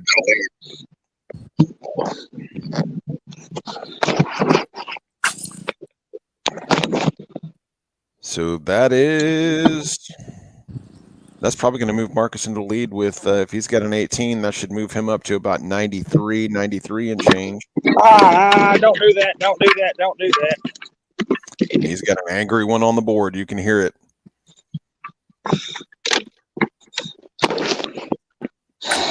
When you get those, when they're flopping around on the board, like I said, a lot of people don't know the added difficulty of being a kayak angler, but you get an angry one on the board, and man, you just got to wait and chill and take your time and let them cool off a minute. Try and get that picture. I think we've all had the flying fish on the camera. Well, actually, man, last week I was on with Blake Knight, and I had a little baby 12-incher that wound up being my 5th fish. I never did cull him, but he launched off of the board after I took my first picture. Just absolutely flew off into the lake, cleared my net that I had set up as a backstop. And if that one picture hadn't have turned out, that would have been it. But man, definitely tough sometimes.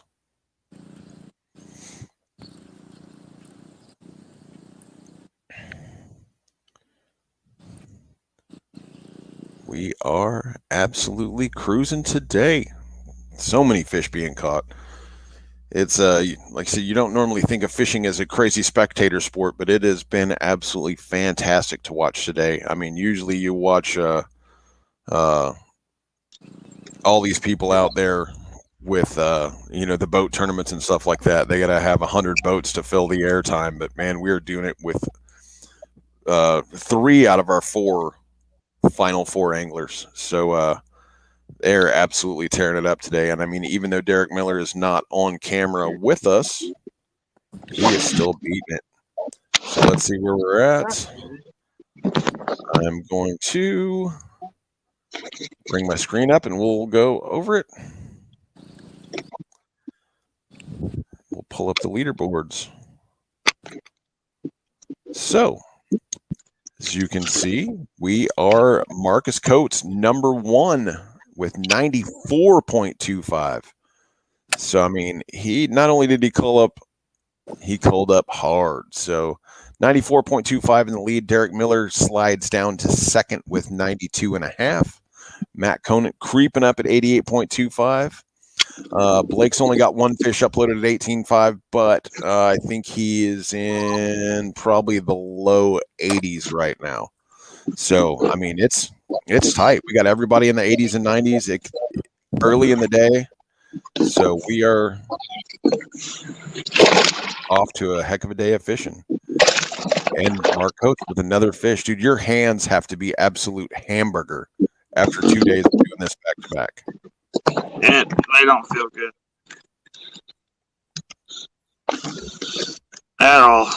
Absolutely insane, man. What happens when you got dish? What do you say? Say that again, Matt. That's what happens when you got dish pan hands. He's probably not old enough to remember that commercial. No idea what he's talking about. Come on. Come on. Come on, guy. Come on, guy.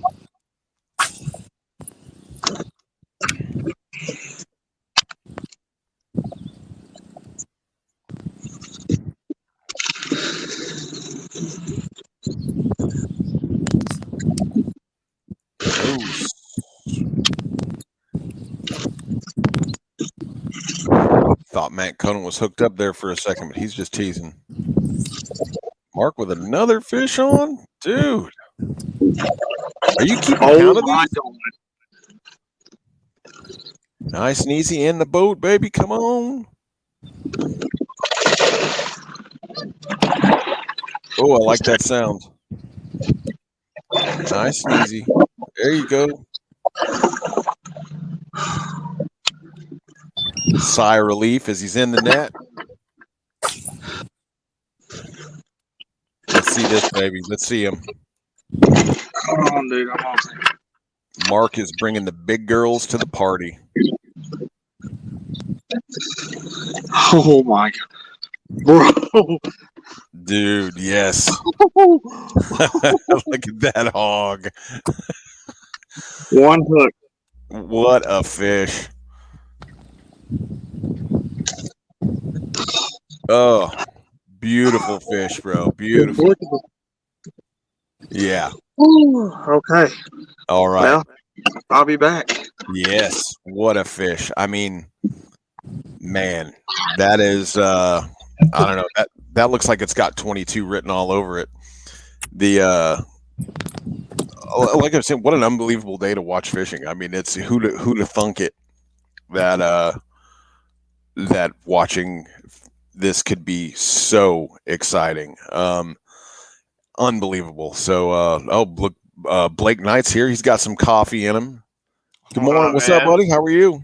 Man, I am I'm good. I was a little bummed I didn't get to fish with you guys yesterday on Pines, but yeah, You man, didn't. congrats to Doug Hill and Jeremy Baker for Yeah. top 2 spots, man. That was awesome. Yeah, you didn't miss anything. It was a tough it was a tough day, man. Everybody was really everybody was beating it. It was one of those just random junk fishing days.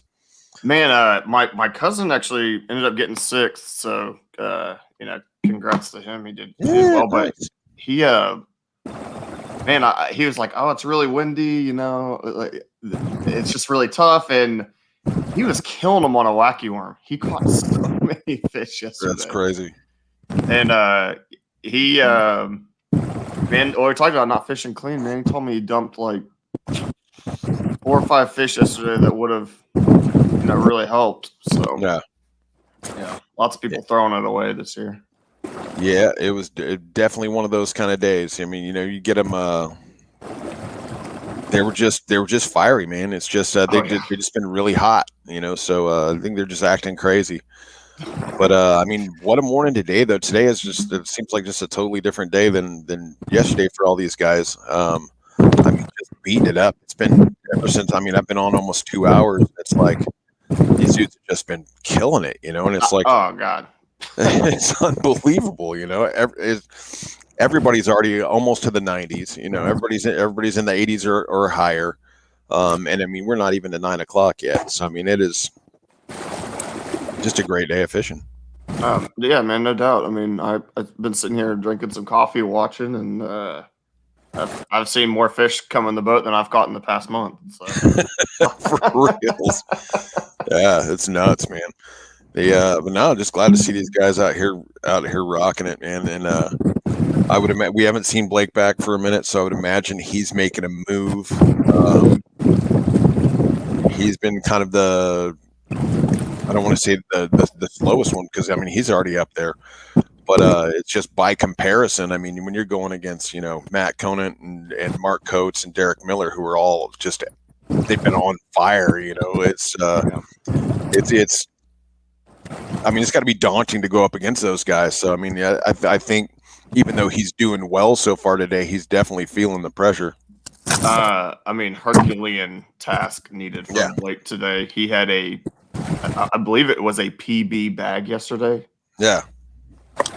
And that PB bag, I mean, you're going to need more than that to be Marcus. I think even what he's got just on the board today. Oh yeah, yeah, totally. I mean, I was up against Marcus yesterday, and that's like, you just know, it's like I went in there and I was feeling cautiously optimistic, after practice on Pines. I felt like I was on them.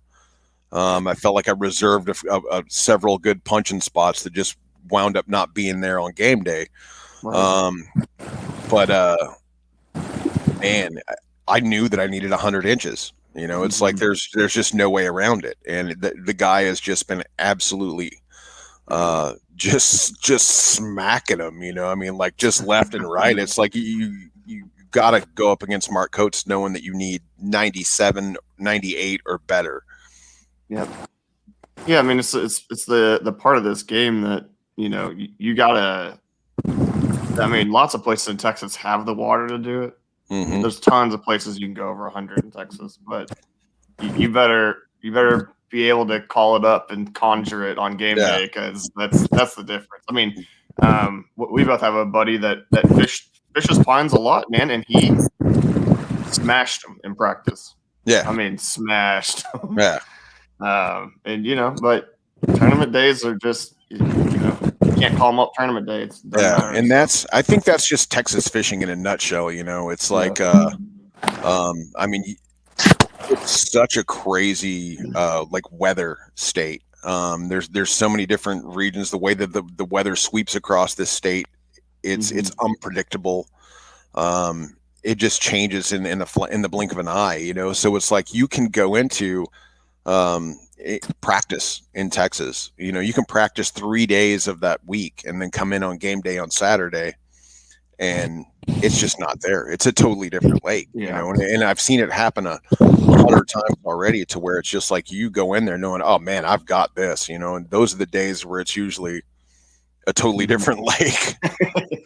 All right, here's Marcus back. What'd you think, buddy? All right, let's get one more. He's just busy.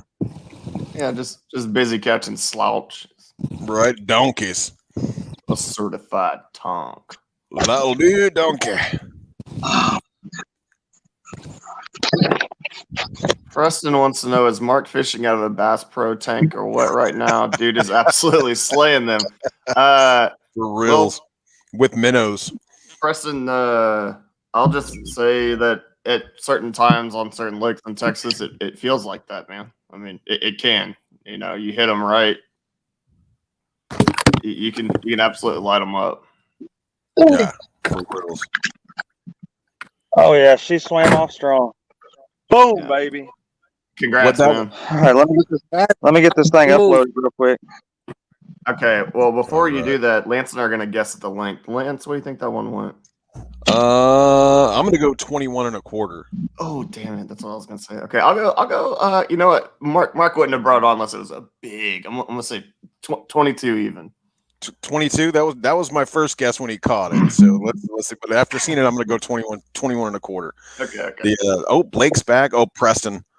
He's like, I'm gonna move to Texas. Come on, buddy.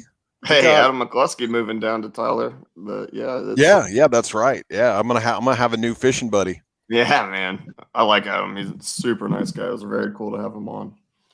Yeah. Yeah, Blake. Lance. Go ahead. Yeah, go ahead. Oh no, after you.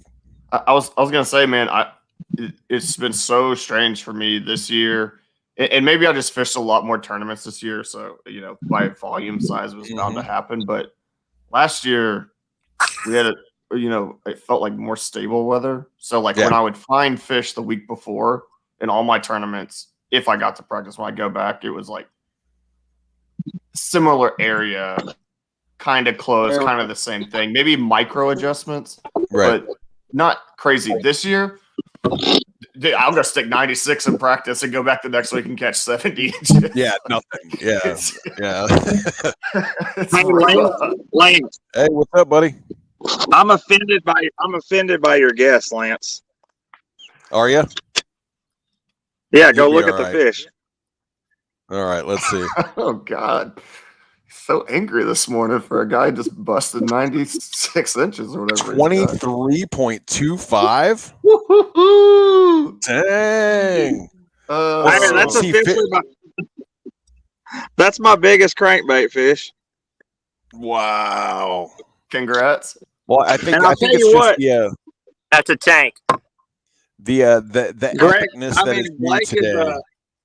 Blake's 100% correct. When them big ones hit it, it just stops. Mm-hmm. Yeah. Big crank and bite is so crazy, man. You're like, I'm hung. Oh God. I literally thought I set the hook on a log, and then it came up, and I was like, "Oh my God!" Wow. Yeah, I need to learn how to do that. I definitely need to learn the deep crank. Yeah, it's the first fish I caught over 6 pounds deep cranking. I literally thought I just jammed it into a rock pile. I was like, oh God, I'm so stuck. And then all of a sudden my line just went limp, and I was like, what happened? He's swimming at you. Oh God, yeah. Ooh, Lord Marcus. Oh my God, dude. Oh my gosh, man. Look at that hog. I mean, it didn't look that big when you were holding it up. Yeah. Well, Marcus has been God. hitting the gym a lot lately, so Yeah, he's right? been- No, it's these biceps. They just make them. I'm over here pulling a Jason O'Brien. You know what I mean? Yeah, we got the guns making it look small. Dude, what a beautiful fish. Man, happy late birthday to the ninja. Had a birthday this weekend. Dude, Big- this is like big this 5-0. this needs to be a Dakota Lithium ad right here. Look at that. God, thing. no God. kidding, man. Dude, you almost needed the 32-inch catch board. You're gonna have to upgrade. All right, that's big- enough. That's enough guessing, Marcus. I mean, it's no Derek Miller 23-incher. You know what I mean? Yeah. Oh, that hurt a little bit. Yeah, I'm sorry, man. God. I did not connect on at brutal. least one peg. Come on, dude. We gassed you up enough. Golly. Man, what a fish. What is this? Is this even a fish? Come on, catfish. Oh, so this is what I follow that fish up with? Oh, it jumped off. It was about 12 inches. My man. Hey, don't knock a 12-inch fish. Hold on one second.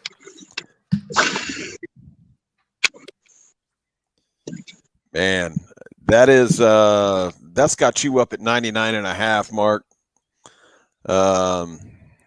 You're needing 18.5 to cull up, which I think you're going to be able to do it. Blake got that other fish. That last fish was 19.75. Really pretty fish. So I thought that was a 20, man. That looked like it. It was a really super pretty fish. Matt Conant still at 88.25. We are running and gunning and getting it. And Blake is back from his bathroom break. Oh no, man! I could like hear something in my headphones, and I was like, "Do I have something on the computer playing? Like, why do I keep hearing this?" And Don't leave that tab up. Yeah, don't share that screen. We don't want to know. I went over, my phone was like on a very low volume, like playing YouTube music, and I was like, "Oh, like why?" I thought I was going crazy, man. I was like, "I'm on meds I'm on, but I'm hearing voices." Yeah, awesome. Yeah, man. Damn, Marcus, Adam. congrats, dude. That's a big personal best crankfish. My man. That's fantastic. There's Adam McCluskey, July 24th. They opened the Hey. new house. Mm-hmm. So Adam, welcome to Tyler, and make sure and shoot me your info so I have it. Just send me a private message. That way I got your number and stuff. We'll link up. We'll do some fishing. Yeah, you're gonna dig it, man. That's the whole reason that I opened my restaurant in Tyler, is because it's right smack dab in the middle of all the fishing. So Oh yeah. it's awesome out here. Deborah, how much does Blake Powers have? I think what did I say? Is it 99.5 now? Yeah, 99.5. He's just right on that 100 mark door, which he is going to need every bit of that 100 every week from here on out. You know, as we get ready to get up against people. Did you ask what Blake has? Yeah. She wanted to know how much Blake Powers. Oh, Blake. I'm sorry. I want to say mid 80s. I think he's had some issues with his uploads. So I want to say Blake is sitting right around mid 80s. Sorry about that. That big old donkey's got my brain on Captain Clapback. Yeah, you said that, and I was like, what? Yeah, he was saying it, and I was My like, oh, I must have. I didn't see that. Trying to. I'm judging some of these. Hey, also, that's my personal best bag in a tournament ever, for the record. Well, officially, yeah. Yeah, officially. Can't count unofficial stuff. I That would believe be he fair. did catch over 100 in a tournament and had the wrong identifier, and then went back Yeah. to about 93. So Yeah, like So therefore, that 100 did not count. right.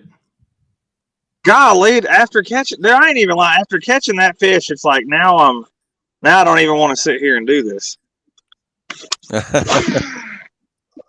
I'm gonna say keep going.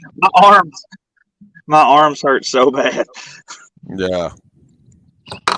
What's the identifier for today? It's the 4JE, right? What? Marcus identifier for today? Yes, 4JE. Okay. Just making sure. I see it now on your tag. I was looking all over for for it, but I see where you put it now. Thank you. It's all over that Joker. Yeah, I know. I just it's underneath like your other ones. So. Oh, If you hadn't submitted like 18 fish today, Marcus, Right. I found it a little easier, you know. Guy just likes making Sorry. it difficult for everybody. I was going a quarter inch at a time. Just clawing your way to the top, clawing your way to 100 It inches. delivers a 23. Epic. Yeah, man. Big fish. Also, the biggest fish I've caught on live camera, I believe.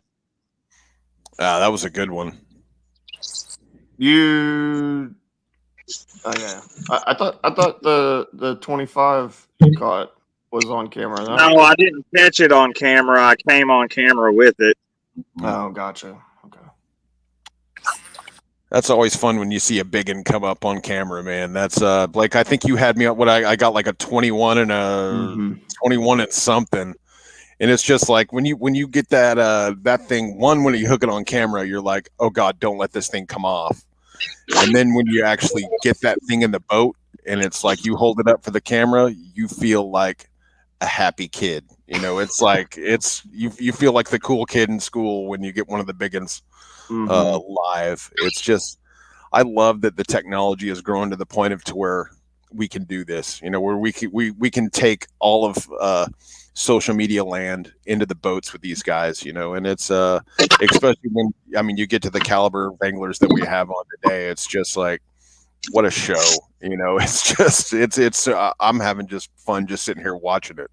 I know, man. It's awesome being right in the boat. I actually was telling Greg when people sign up for KBBT membership, we should include the Derek Brundle setup, man. That camera arm behind the boat, man. Like I love that. Yeah, that's super cool. He's got the goated camera angle. Yeah. That's well, and you know, we were just talking about that earlier. Is figuring out your setup and I mean, just being able to invest in it and figure out the good streaming stuff is just it's out there. That technology is there, and it's going to get better and better the more that we grow. No, I could not do the Derek Brundle setup. My phone would be in the water so quick. It's got a donkey leash on it. Don't worry about it. It don't matter. Still, yeah, dude. You'd spend more time in the water than you would in the air. I fragged my my GoPro 8. Like it's dead. You know. Just wait, did you really? Yeah. Just I mean, that arm zigged when it should have zagged. Did something and got dunked, and it's just two of those little contacts just like welded on the inside of it. So, you know, it's dead. I mean, you just go through these cameras. It's but just figuring out that setup is a whole you know, added degree of difficulty, man. Well, I'm sorry for the shameless plug here, but there is this RBX Power Sports thing.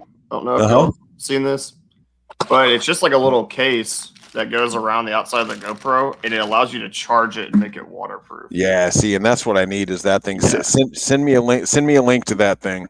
I will. That's because I just had the putty stuff on it, you know, and it didn't work. Yeah, this one, it's like a case that goes over it, and then like you plug it in, and it fully seals and gets tight. So I've had it out in the rain and stuff. Nice. No problems, but it's pretty good stuff. But I also have not like flipped my kayak and dunked it and made sure it still works. So I don't know about that. Yeah, mine went in. It went in as I was launching. You know, like it was just like kind of rolled it as it was coming off the trailer and just dunked enough just to get it under. Yeah.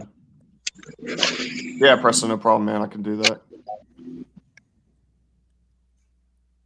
It's actually the setup like Christine Fisher uses when I was trying to figure out how to set my stuff up. You know, I like that behind the boat camera angle. Yeah.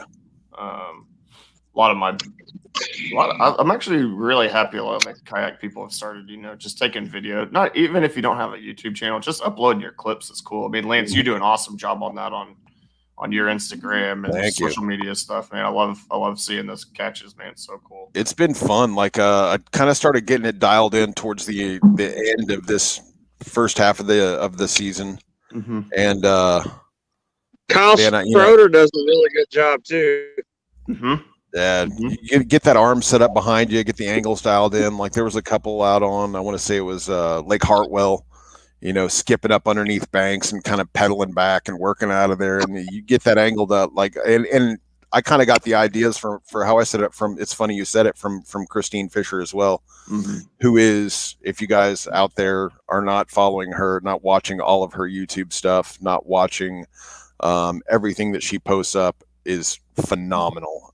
But I saw she was doing the Bassmaster Lake Fork event, and she was just wacky worming with a spinning rod and just, I mean, skipping a fluke. Yeah. Ripped a fluke just right up underneath some buckbrush, and it just skipped underneath there, and just an absolute donkey smashed it. Yep. I mean, that changed what I wanted to do with my life right there, you know. So it's like Marcus just wearing his hands out again. Look at that little. Hey, bud, let's throw that what one. You got there? You got honey. breakfast? Yeah, let's fry them up. Nice one. But especially for you guys, you know, trying to build your brand, that kind of stuff. I mean, it adds Conrad, if you're listening, dude, I would love to see some video of those donks. Oh yeah, for reals, man. Yeah. That's we'd see all these just epic pictures of Benetti out there, just, you know, holding up these monster Florida tanks that are as big as his whole torso. But getting some video, that would be fantastic. And it's, I mean, there's a ton of camera options out there. There's a ton of, you know, the hardest thing for me is just, you know, I've got a ton of footage saved up. And it's just literally finding the time to go through and edit. And that's where you get a whole nother degree of respect for people like, you know, Christine and a bunch of these other people that, I mean, they're almost making a full-time job out of this. And it's because they've gotten in and learned how to edit and go through the footage and just get great content. And it's a whole other angle, man. Yeah, Lance, I think we were talking about it at Rayburn, you know, like little ways to figure it out. And so what we're talking about, like after you catch one, tell it to stop and then turn back on so that there's a end clip. Yeah. So you know from where the clip ends, you can just back up like 2 minutes and you'll have your catch right there. Exactly. So, I do an on off. So it just has a little bump, and it'll show the time stamp on the SD card. Yep. That way you're not having to sit there and just track through, you know, 9 hours of footage every day, you know, charging, you know, for sure, getting, you know, your battery pack set up, you know, making sure everything stays cool. It's like, it's everything that these cameras will heat right up. So trying to make little shades for them really works well. I think I got it all set up, and I think, you know, before I got my new boat, I think I got videos of like 2 tournaments I did. But man, I fished like 16 tournaments this year. I was so mad at myself for not having, you know, video. Terry Brundle in the Terry chat. Brundle. Yeah, good luck, everybody. Thank you, Terry. Yeah. Let's old Conant took DB out.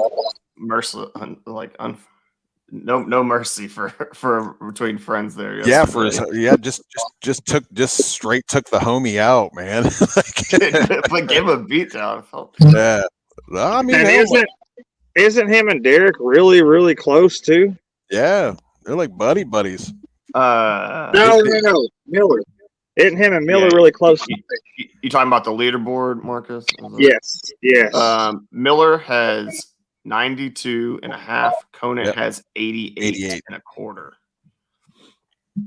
But we have not seen. All you need is 124, Matt. Oh, he's gone. Yeah, that was Blake Power on anyways. Yeah, There he Conant Oh, is was he on. on? Conant is Was he on like, live when I caught that big one? no. Why you want to just hurt the man like that? No, I didn't. I felt bad. Oh, Conant is having a good bad problem. He's on like very consistent 17 and bigger fish, but his upgrades are gonna be. He's gonna need to grind some upgrades. Yeah. Some 18s, 19s. Yeah.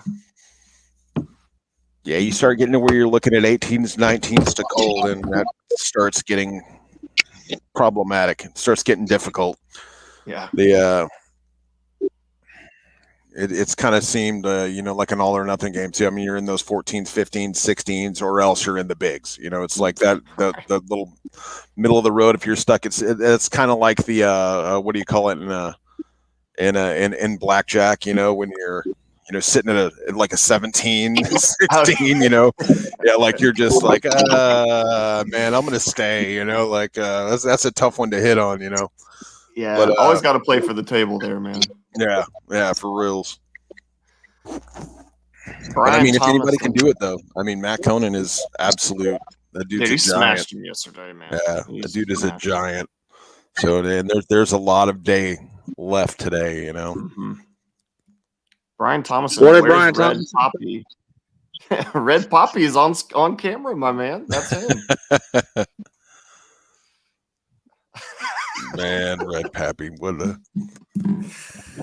Yeah, this is kind of like I mean, as we wind up the KBBT National Qualifier, it's like Final Four, then we got a week off, and then we come into the championship round. I mean, this is kind of like we're tapering off the regular season, so to speak, of 2021. I mean, we've got a few of the national tournaments that are left around the U.S. here and there, onesies, twosies. But man, I mean, we're getting into summertime. We're getting into where the tournament season kind of goes into a little sleepy time before we get into fall series, and so I mean, it's kind of re-rig, refit, refuel, rearm. Kind of get everything. I know that's what I'm doing. Is my boat is. I kind of had to, between building everyone else's boats and traveling to fish, it's like my new Jackson big rig is like I had to kind of piece it together just to get it working, so it's like mine's going in on the lift and getting stripped and rebuilt, and so I got to think a lot of people are getting ready to do that, getting ready to just get their boats rigged up and dialed in for fall. The championships coming up, for the nationals, and so it's going to be that nice little kind of much needed break where we all just get to sit around and sweat for a while. Pickwick coming. Yeah, Pickwick's coming. September, Kentucky Lake is coming, so I'm making that trip. That's going to be a good one. Oh, nice. Yeah. And then right after, I need to do that one. I'm going for that ROI, baby. I want to be like Conant and Brundle and like all those boys up there in the northeast that made those ROI runs. We're gonna make a gun for it. So right after that Kentucky Lake round, we've got the KFL National Championship that's going to be up that way. So may have to take the wife on a vacation on a little 10-dayer up there or something. What do you got? Oh, you pulled that out from your crotch. Ah, interesting. Where did that come from? He says didn't know those northern bass swung that way. That's a long boy. Yeah, long boy. He might have another. What do you think? Was it about a night? 18, 19? Yeah, that's a good one. Excellent. Oh, Marcus got one on too now. Oh, it's a bruiser. Uh-oh, we got a baby. I can see that rod tip flexing. Or a catfish. I'm just waiting until it's done. Mhm. Here, take some line. I'll fight you all over again. Just go. Yeah, keep it rolling here, Marcus. Come on, let's Oh, see how dang, long dude, we biggin. Dude. All right. Hey, Blake,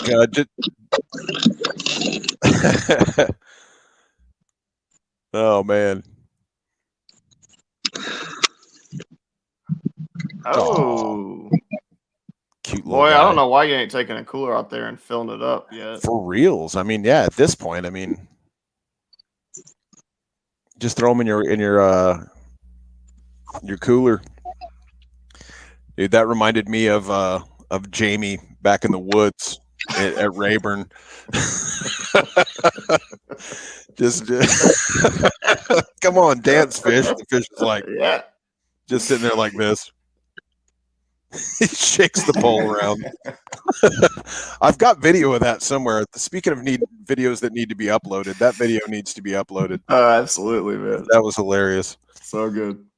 There's a lot of the general public just does not realize how much fun we have, especially during practice, because during Oh, practice you'll get her. Blake's back. They Look at her. there we go. That's a good looking fish, buddy. 19. 19. Ooh. All right. All right, man. Good call. Oh, he's coming for you, Marcus. He's coming. Woo! Yeah. No, but yeah, a lot of people don't realize just how much fun we have, especially in practice, because I mean, you'll get, we're all competitive. We all like the fight. We all like going up against, friends and foes alike. But Marcus both hooked up taking another. again. No, I'll let that No, one get off. Check him off. It's But, about 16 inches. But like during practice, man, we really have fun, and you wind up fishing together, So you'll have 4 or 5 guys out cruising around. I mean, you had me and Blake and Jamie and Cody Milton was out there. It was hilarious. There's another one where we had Dwayne Taff and like Adam Patron and like you're just Ray's in the house. What up, Rays? There's plenty of fork days that I'll never remember. Oh yeah, dude, and that's I wish I would have gone to that one, but I'm waiting. I'm saving Bassmaster for next year. But we just have so much fun. I mean, you get 4 or 5 of you out there cruising around and just throwing at everything that moves and throwing different things and just seeing what works and just messing with each other, having fun. I mean, it's just an absolute blast, and it's to me, that's the practice days are what it's all about.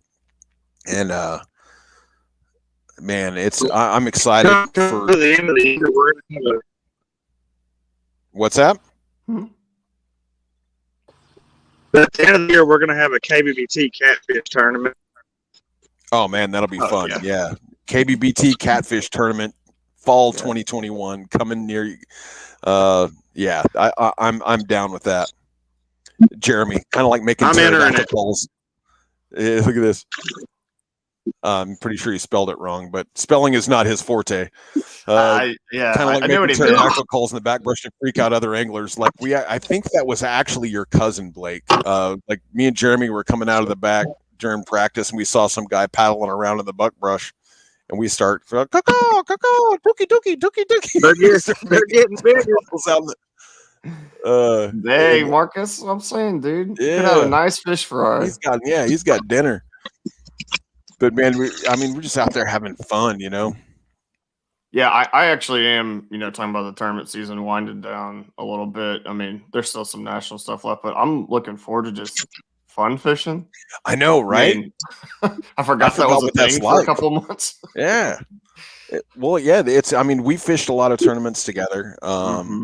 It's just been nonstop. It seems like this whole year, it's just been nonstop since, even before Snowmageddon and all that. It's like Snowmageddon was like just a week off. yeah, man. I like raise. You right. Nobody wants a piece of catfish, Charlie. Amen. Who said that? Raise. They dang right they don't. Boy, they gonna learn today. Oh, we're having a catfish tournament, but it's all got to be on artificial. Oh, look at their Blake Power with an absolute with giant. a monster. That means he caught a little one. No, Yeah, he's got this Leviathan. Man, beastly. But yeah, we in that time of year down here, man, where like I pretty much stopped fishing during the day. I don't, it's like I like the hot days. There's certain lakes that I dig. Jeremy, it's like a bass but smaller. You right. But I mean, harsh words from my man, dude. Ouch. Yeah. Jesus. But I mean, as it heats up, like there's certain lakes that I really like a lot. Like I love Fork when it's hot. I like the hot tub time machine this time of year. Yeah. We're gonna need a couple of rains to get it back, man. That's the hot tub time machine is. I mean, it's got to be probably 2 feet low right now. Tell Blake to get the net. Stop boat flipping those giants. You're right, man. You're gonna break a rod. Yeah. Nobody wants to see a busted rod on TV from swinging donkeys in the boat. Yeah, Blake, if you're gonna catch fish like that, I'd just turn your camera off.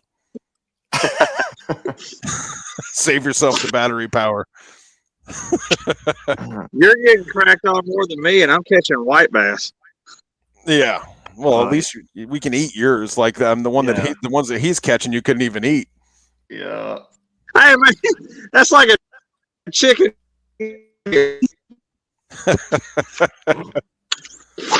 Joe, Yeah. my man knows Palestine is good in the heat. You're right, man. You get down there on the deep end of Palestine, Man, dude.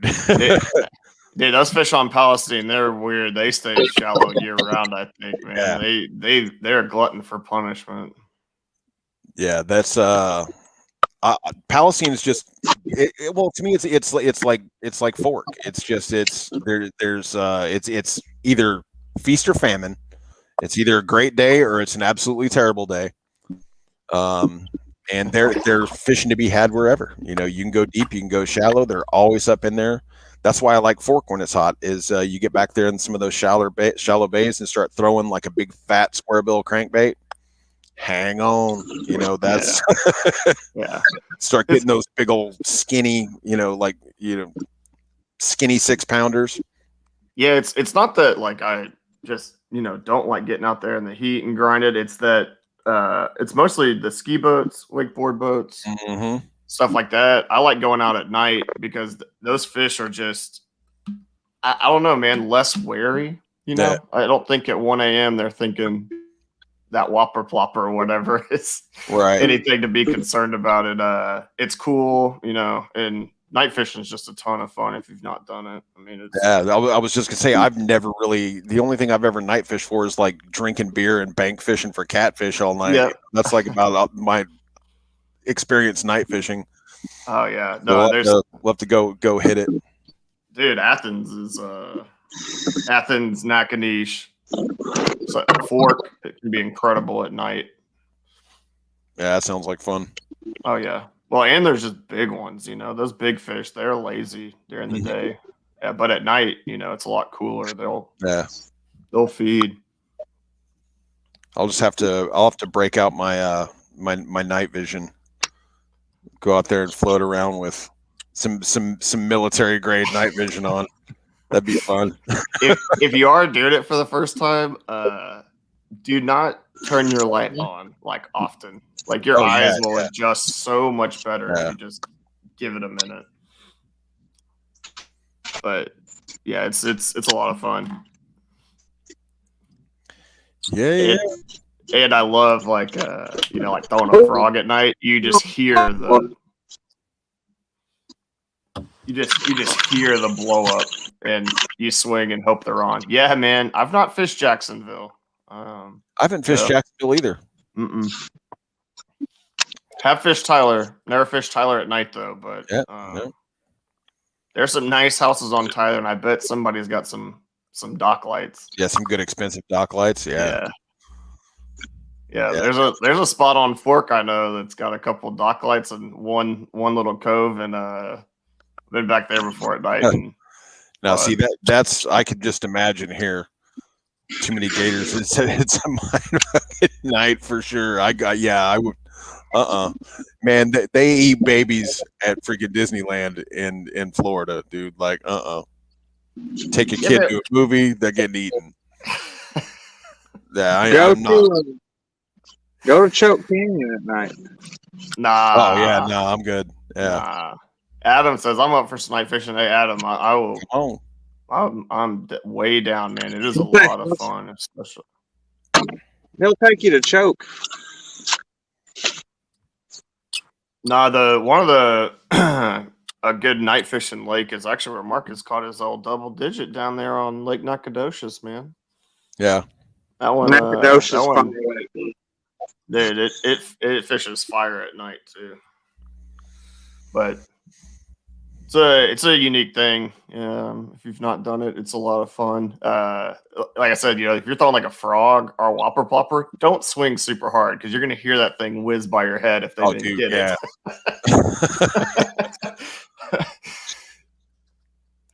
Wait till you feel the weight before you. He's speaking from experience.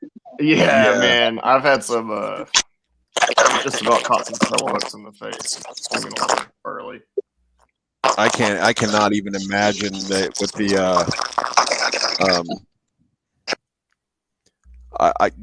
at nighttime. Like you said, it's just I can't even imagine not being able to see your bait flying back at you at Mach 7. That I do that way too often. Like just swing for the fences on hook sets and stuff, especially with jigs, especially with frogs. It's like dude. Yeah, I couldn't imagine, a 3/4 ounce jig, a structure jig whizzing by my head at, 1,000 miles an hour. Yeah, it's hard to tell. A lot of times, the size of the fish or how much line you have out. I mean, Clifton and I went last week, dude, and Clifton dumped like a 6-pounder right at the boat. Because I don't think he knew how much line he had out, but the fish ate it like right at the boat, and by the time it came up, he had out like this much line from the tip to where the fish was, and I was like, that one's probably not staying hooked up. Rips the lips off of the thing, yeah, that's wild. Yeah, that's got to be crazy. And Ray's night fishing KBBT, I don't see how that could not happen. That would be a ton of fun, man. Yeah, that would be fun. That would be a ton of fun. Yeah, the Florida guys would love it. Look, man, you got to risk it for the biscuit. I mean, you've had some gator experiences on Fork, and I've definitely been back in Little Caney at night on Fork, and I mean, I know they're there, but oh yeah. I'll tell you one thing. I am not broadcasting that. Come on, dude. Somebody give me a helmet. I already graduated from my helmet and drool cup.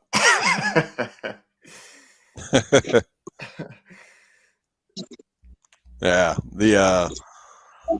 I almost got one yesterday. I almost got a frog in the face. Had one just kind of just come up and grab it, and I don't know, I just didn't wait long enough or something, and had one of those top toads just come whizzing right. I got my hand up just in time and just caught that frog. It's like, man. Yeah, you did unlock the achievement yesterday, though. Yeah. Frog on a frog. Frog on frog. Yeah, man, that was awesome. That was just hilarious. That's the first time that I've seen pictures of it. Jason Starley's back. Did I hear night tournament? Yeah, buddy. I mean, Starley would love that idea. Starley's nocturnal, yeah. Like I think he's got a little spot that's pretty good at night. Yeah. Yeah, we may have to make that one happen. Or do like for the benefit or something like that. I don't know. That's we may put something together. I'd love to do that, man. But yeah, the No, I mean, if we're gonna do it, it's got to be like a full scale bracket. full nighttime bracket. Like 8 a.m. to 7 a.m. We're gonna run 8 to 6, 8 p.m. to 6 a.m. All 8 of us that sign up for it. Yeah, I'm like, I don't know about that one. Yeah. I'm good. Oh my God, yes, I wear my sunglasses at night, baby. Yeah. Yeah. Ray's coming in with him jokes. I mean, I could still have them on. Get all y'all got to do is make some lenses. What are those, like the yellow? Oh yeah, I can't think what they're called right now. The low light lenses or whatever. Then we in there. What do you say, Marcus? You down there just cruising now? It's hot, dude. I'm trying to get some. Trying to make my own breeze. Better go find you some grass. Yeah, gotta find the grass. There is no shortage of that. I actually wanted to go chase these school. I seen like a massive school of what I think is white bass. Mm-hmm. I was like, oh, I'm gonna go chase those. I mean, I'm still gonna need a half inch out of you today. Oh, I'll get it. Yeah, I'm gonna need a 19 or an 18 and 7.5. It'll happen. Oh yeah, we got you. We got the faith. So right now, let me take you guys through. Gonna be a second. I'll take you guys through the leaderboard. We'll see where we're at. So we are Mr. Coates in the lead with 99.5, including this glorious Shrek of a bass. Derek, second place, 92.5. I haven't seen him upload anything for a while, and he's down with a 15 and a 12.5, which is kind of unheard of for him to actually have that and post it up. So I think maybe Derek's having kind of a tough bite today, which could put him in trouble because Matt Conant is out there working it, and he's kind of on him, but he's stuck in kind of 17 land, which can be kind of a tough spot to get out of. Yeah, Blake, but he's moving to a different body of water. Yeah. Blake is he's got 38 and a quarter on the board, but I think last time we calculated what he had, he's probably sitting in the mid to high 80s. Mm-hmm. So he might be in the low 90s with that last fish. Yeah, he might have gotten up there with that long boy. might have put him up into the low 90s. So definitely do not count my man Blake out. So we're gunning, man. We're rolling into it. Got some good fish on the board, some huge fish on the board. Yeah. It has been just like a what is this? Better be careful about having a full-time job in the studio, buddy. Let me tell you, I need another full-time job like I need a hole in the head, and I keep tripping into them. So I think I've got 3 full-time jobs now, 4 full-time jobs. I've got a restaurant. I've got Billy Bones Custom Kayaks where I build boats. I have got professional angling now that I do pretty much nonstop broadcasting. So there's 4. There's got to be another one in there somewhere. I don't know. I'm probably missing one. Yeah. But I'm working on it. So that's I will get full-time job number 5 here before too long. Yeah, I'm still trying to get my boat in to get Lance to do my electronics, but yeah, had a full schedule. Yeah, that's same. Like I said, I haven't even had time. Jeremy and I were laughing. What's that? Huh? I'm just trying to come drink some beer with my band. Come on. Yeah, that's I'm all about that. Well, and if you wouldn't leave early when you're out, me and Blake hung out all night. Well, I mean, Blake had to compete. Yeah, man. He didn't, but how did that go? Well, Yeah, he showed up at like I don't know. I think 11:30. something. I mean, the man got to sleep. Yeah, dude. But yeah, I mean, that's we were talking, we were laughing about that with Jeremy the other day. He was like, man, full time job, running, gunning, going everywhere, and I'm like, man, he's like, oh, did you do this to your boat? I'm like, yeah, I don't have time to work on my own boat. I'm like, I'm working on everybody else's boats. Yeah, man. But hey, this summer is going to be like, and this is like my new challenge to myself and anybody else who wants to join me. Try something new in the summer. Like I'm going to work on my offshore stuff. That's something that I've never done, never messed with it. I don't think I've ever thrown a drop shot. But I want to learn. Oh, I had so much respect for you. But you gotta try it. You gotta deep cranking's in there too. It's like I want like deep cranking on offshore structure, finesse stuff on offshore structure. Like those deep big. I mean, you see these guys on like fork and stuff getting out on those brush piles and like with huge, 12-inch shaky heads. There is I mean, there's a lot to learn out there. So I've got the Lowrance active target I did put on my boat this year. So I strictly because I want to play with that offshore stuff. So it's like, we got the motor guide with spot lock. So why not, man? Go out and learn it. Go master a new technique. Ray, Yeah. we need some work on our boat. Bring it, buddy. Come on. I will do you guys up. That's for you guys that don't know, you want to build some cool stuff, let me know. Shoot me a PM. We'll get you on the build schedule for sure. Just did if you guys haven't seen it, go look at Jamie Broad's boat. Just did a full build on his big rig. That one was really cool. So yeah, build them. It's summertime. Do some work. Work on your skills. Work on your boat. Yeah, I actually just ordered a bunch of wobble heads because I want to learn that technique. Fishing deep with that, just something different than a crankbait. The lake I fish on a lot they see a ton of deep cranks. So yeah, totally.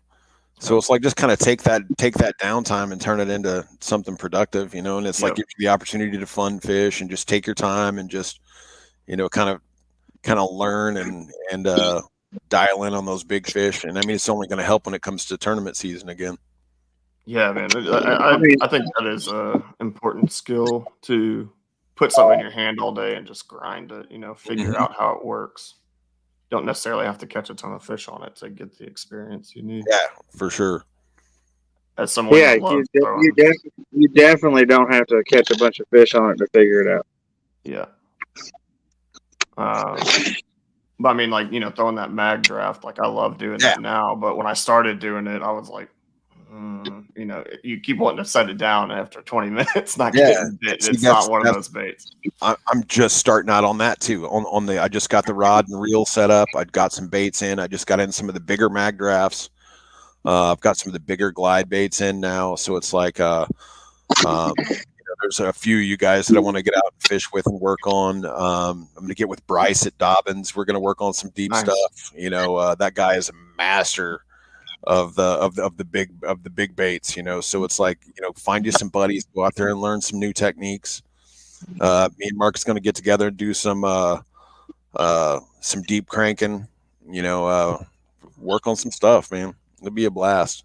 Me and Blake get together, work on some night fishing. For sure, man. For sure. Yep. Dude, Brian, Marcus is. Let's all three just say, just cut the crap and go redfish fishing. Oh yeah, dude, that's happening too. That's coming up in what, August? I mean, it's Ride the Bull. Now. It's good. Ride the Bull is coming. Look at this, Bobby. You forgot pro beer connoisseur Lance. You right. True. I think that lumps in with the restaurant chef thing though. Like the wine and beer thing definitely styles. I don't know about pro. He dang sure ain't on that Jason Campbell, Eric Siddiqui, Jeremy Baker, Blake Nightlife. Hold on. Nah, we're talking beer and stuff, man. I don't. Campbell is just on that 7 and Diet Mountain Dew life, and I'm not sure I'm qualifying that even as a real cocktail. I know. Yeah. Mm-mm. Nah, I don't. Yeah, I don't. No, 7 and Diet Mountain Dew. That's like God, Those Cajuns, they call it 14. I'm calling that cocktail the Talladega Night. Yeah, there's a few drinks I would refuse, and that's on the list. So sorry. There's Mr. Campbell. Blake's back. He's pounced like a hyena, like a tiger. There he goes. Now he's moving. Brian Anthony says, "Good luck, Mark Coates." #team clapback. Marcus, are you hooked up? I can't tell. Yeah, I didn't mean to. I was checking my phone, and then my rod got yanked out of. It's a damn catfish. Oh yeah, baby! Come on, get that baby in Catfish here. Charlie. Let's back see at that it. Catfish Charlie. Oh my gosh, that's not a catfish. That's a mousefish. Oh, that is something I want to throw at night. Is that rat? I like. You want to throw a catfish? Hey, toss it up over your shoulder. Let's get you a thumbs up selfie with the fish. Biggin. They're real toss. There he goes. Now you got to get the. I'll have to see if I can find it. But yeah, you got to get the fish paws. I got a good one on Tyler. I need to throw one of this more. The big old rat. Let's see. Oh yeah, I got one of those. Yeah, that's pretty cool. Have you caught anything on it? I've not thrown it, man. Yeah, I haven't thrown mine either. Oh crap! Hey guys, my phone's overheating. I gotta hop off for a minute. All right, Bubba. All right, jump off, cool down. That's what that message was. Yeah, let me cool it down. If y'all are still on, I'll get back on. If not, we'll holler at you later. All right, buddy. Oh, man. Who knows? We may be here. Oh, there we go. I knew I had one on here somewhere. All right, check this out. You ready for this? Let me see it. There you go.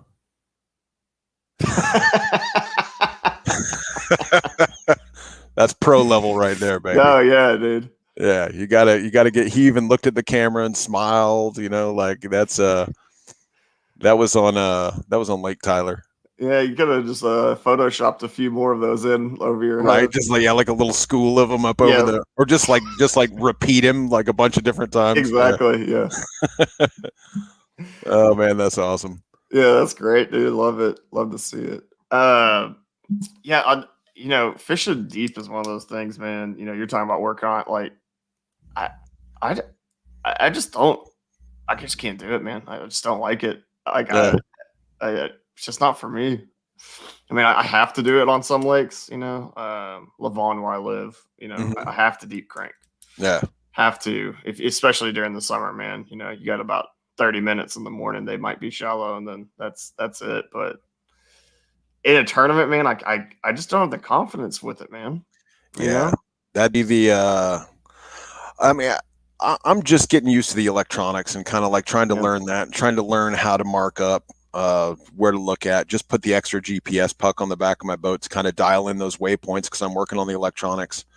So it's like being confident enough to see a spot and know that I'm casting out past it, know that I'm cranking down to the right level, know that I've got the right line on the right, I mean, there's so many different, moving pieces in there that, it seems just daunting, but I mean, so many people do it. I mean, it's like, it's got to be doable, Oh yeah, and we're talking about earlier. When you're pre-fishing a lot of these big tournaments and stuff. How much fun it is to get out there with your buddies and pre-fish some and learn some of that. But man, the shop talk at the house. I mean, staying with Cody Milton, my God, man. Yeah, that guy's an encyclopedia. That's just listen to him talk about it. I mean, any one of those techniques, he's expert at. And it's but I mean, it's just getting out there and putting in the hours. That's it. And a lot of people, I always say this, a lot of people don't get it. A lot of people don't understand the work that goes into doing this stuff nonstop. Like, you know, a lot of us do. A lot of guys out there. There's a lot of people that work it even harder than any of us do. They're out there on these national trails all year long.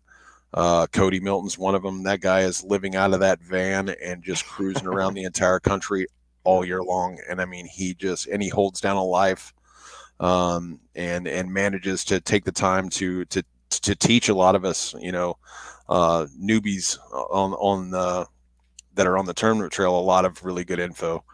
But I mean, it's just getting out there and putting it to work, you know, and keeping after it, keeping grinding, and never stop learning. I mean, every single day you got to go out there and you got to learn something new. Yeah, I mean, you know, for a lot of people that watch, I mean, every time we have Derek Brundle on, like I would just watch. I mean, that dude knows his stuff, and you know, we're talking about that confidence. Like, I love throwing a mag draft, but I'm not. Brundle's doing it in tournaments, man. Just fucking that thing in his hand. He's like, oh, I'm gonna get 5. I was like, I can't do that yet. Yeah, I can't. I mean, had days where you go out and get 20 plus bites on it. You know, you get a lot more than you think, but there's still something mentally blocking me in a tournament from being like, yeah, I'm going to throw this 6 or 8 inch bait all day. Yeah. I'm just too terrified of like grass and, you know, like throwing troubles in deep water, like freaks me out, you know, just especially when there's, you know, like I said, summertime grass, log sticks, whatever. I'm just like, man, I'm just going to chuck this. I remember, I got like this Storm Arashi, like big, whatever, $40 $37.99. Yeah, 37 $38, whatever it was, you know. But I'm sitting there going like, dude, it looks beautiful sitting in like my swim bait box, you know. And I look at it, and every time I grab that, you know, that 795 SB, and I'm tying on my A rig, which I'm pretty comfortable with, you know. But you know, I'm going to tie on my A rig, and I see that big Storm glide bait in there, and I'm like, ooh, I should tie that on. I'm like, nah, dude, I can't. I'm terrified to throw them, you know. Yeah, I threw an A rig on the hot tub time machine across the point and hung it into a stump, so broke off like, you know, $40 worth of. Yeah, totally. Yeah, and so like I did that Lake Hartwell, you know, like during practice I lost, you know, a big like just super dope like hog farmer. You know, A rig, you know, like it's like a super expensive one, and it's loaded with, you know, all your great, you know, jig heads and like, you know, just miserable, you know, but it's just learning, you know, but then you get out there off that point, you get it dialed in right, and you made that pass with your electronics to see what's under there, and it makes sense in your brain what you saw on your screen. That's when it starts coming together. So, and that's for that practice. And that's my whole thing this year this summer is I'm gonna work on electronics, and I tell you what, it's gonna make. Come on out and join me, because it's just gonna make you better. It's like just get out there and paddle around and look at stuff. Yesterday, man, I could not create a bite. I didn't get my first fish. I think it was like 8:30 or something like that. It was not happening. Nothing was working. The bite was totally different than it was the day before. I kicked on, I had my, all my screens up, you know, I had my, my down scan, my side scan, and my sonar on, and I was just cruising through this kind of where 2 creek beds converged, and I was looking on the side scan, and I saw this, you know, this lay down, like down in the bottom, the deep spot of that, you know, 8 feet of water, and I was like, okay, I think that's right there, you know? Yeah. And so I just tied on a spinner bait, and I just ripped it out there to the side. I'm like, it should be about 30 feet right there, you know? And then, so I cast about 40, 45, you know, count to 5, kind of start slow rolling. And I feel that bump as it hits that log, and it bounces off the log. Fish smacks it, you know. And I'm like, all right, dude, like I got it. It's like something, like the light bulb clicked in my head, you know. Right. And I was like, all right, so this is, you know, it just more cemented in my head the fact that this is something that I really need to work on. So electronic school's coming up. So yeah, video gaming them feels amazing. You know, when I first got my electronics, I was actually on a small lake here in like the Metroplex in DFW, and Brooks with me, and we're like going through like the middle of a cove, you know, so you're not bank beating any of this. And I'm looking down, and on like 12 feet, I can see like some little stumps, and I feel like there's fish sitting on them. And I was like, I think those are bass, and take out a drop shot and turn around, throw, drag. I'm like shaking extra stuff and whack 19. And I was Nice. like, oh, yeah, that's how that works. Like,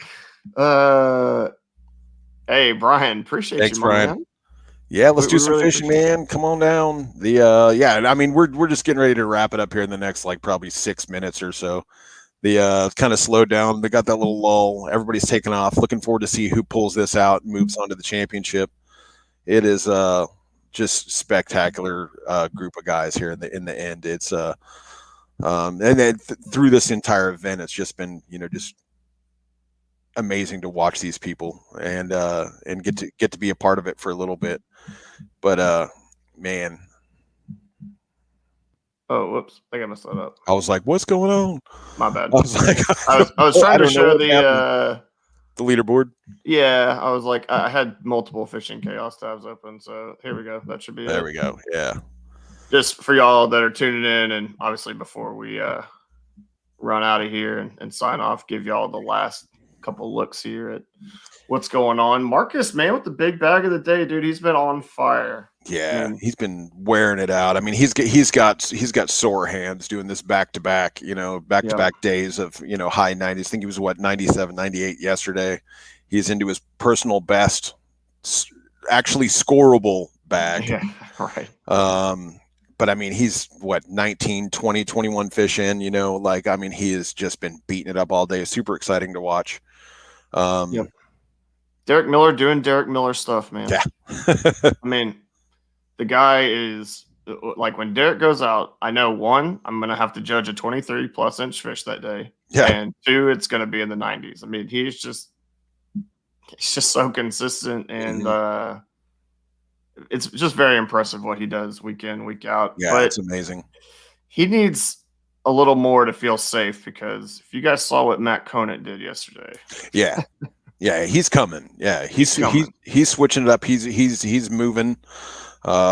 He's getting set up for his afternoon bite, and I guarantee you that Matt Conant knows exactly what he's going to do for his afternoon bite. Yep. So I know y'all are sitting there thinking, man, Miller almost 93 inches. He's going to need more than that. Conant he's pretty dialed himself, man. Yeah. He hurt Derek Brundle yesterday, and that hurt me for my boy DB to for reals. Yeah. just take one in the mouth like that, man. But he's it's Final Four time, and it's buddy on buddy, man. I mean, like friggin' Marcus slapped me down yesterday. DB got slapped down by his buddy. I mean, it's like Preston getting slapped. I mean, it's just when it gets down to this, it is literally just your friends punching each other in the face for a quarter inch. It's like yeah, man. And the part of it that for the guys that haven't fished one of these, and that's myself included, but something you should be cognizant of is a lot of these guys, they're not moving fisheries for a lot of this, so every week they're getting more and more dialed. I mean, Blake Power put up a PB bag yesterday. Conant went off. I mean, shattered every other bag he's put up in this tournament. Miller set a KBBT record with 110.5 inch bag.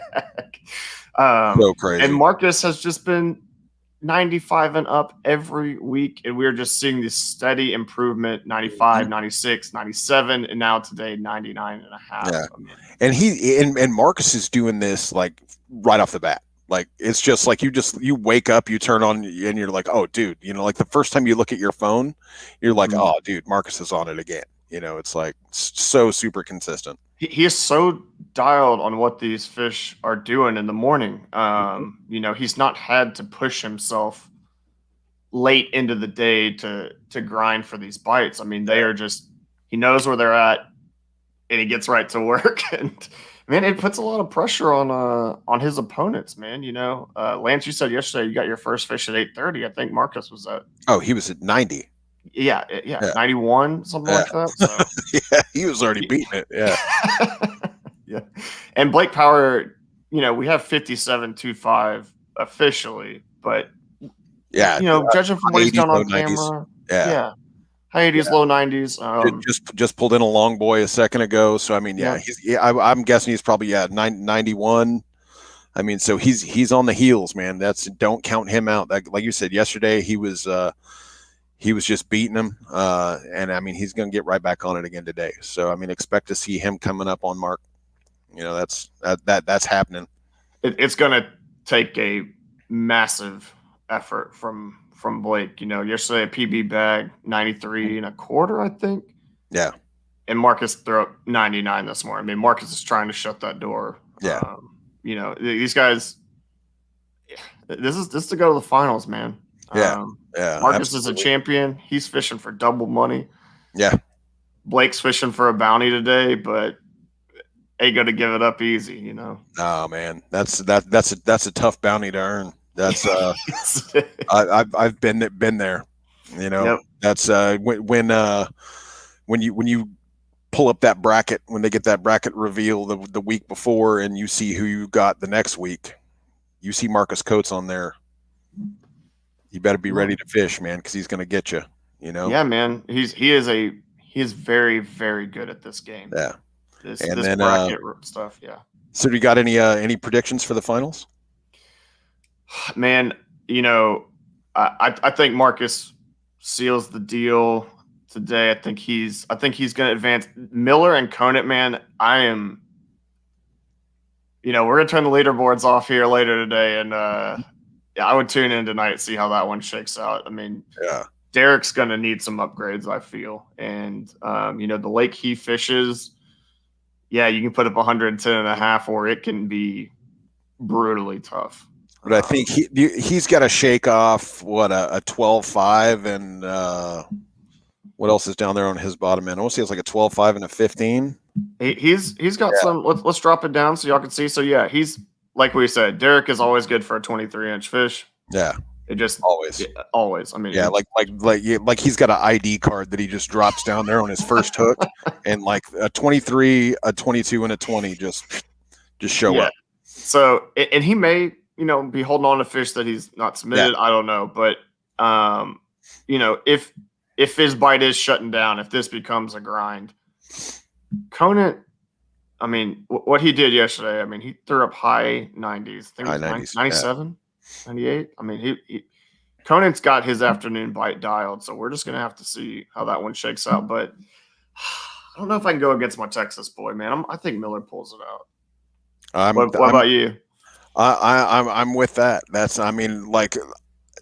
Derek Miller, I said it earlier today, for him to have a 15 and a 12.5 up on the board and nothing's uploaded on there to go, in the last hour or so, that tells me he's on fish. So I think that he's busy fishing, and he may already have those culled. Right. Conant, man, I don't know. It didn't seem like it was on fire. He pulled a couple on the boat that we were watching. I'm thinking Miller might pull this one. Blake's got it, like you said, he's got his work cut out. PB bag at 20 or 90, 94. So, and that was on that same body of water. I don't know if he's got an extra, 6-8 inches available to him. Right. So, I mean, I'm thinking if I was a betting man, I'm thinking we're going to see Coates Miller. That's the way it's looking. A lot of day left to fish, and that is going to be a slugfest. That could be the first time we ever see double, triple digits. Yeah. And someone's going to lose. And I think that will probably be one that, I mean, we might broadcast all the way through that one. Man, if play by play. Yeah, man. I mean, that's going to be a banger. Yeah. But I mean, no one in KBBT history that I'm aware of has ever lost with triple digits. Yeah. I've had a lot of guys with 99 3/4 lose, 99 1/4, but not triple digits that I'm aware of. And that could literally be a 100 plus to 100 plus inch day. I mean, absolutely. It's going to be crazy if that is how it shakes out. But we got a lot of time left today to fish. You know? Yeah, for Like, sure. man, Lance, how is how's your first experience, man? This is your first bracket. Made it to the Elite Eight, my man. Yeah, well, no, I signed up. I signed up last year. Oh, you did? Okay. Yeah. But I mean, I boned out first round, man. That was like I was on Marval, which is like one of those sink or swim lakes. It's like either really good or it's just nothing. And that day it was nothing. I think I got a couple.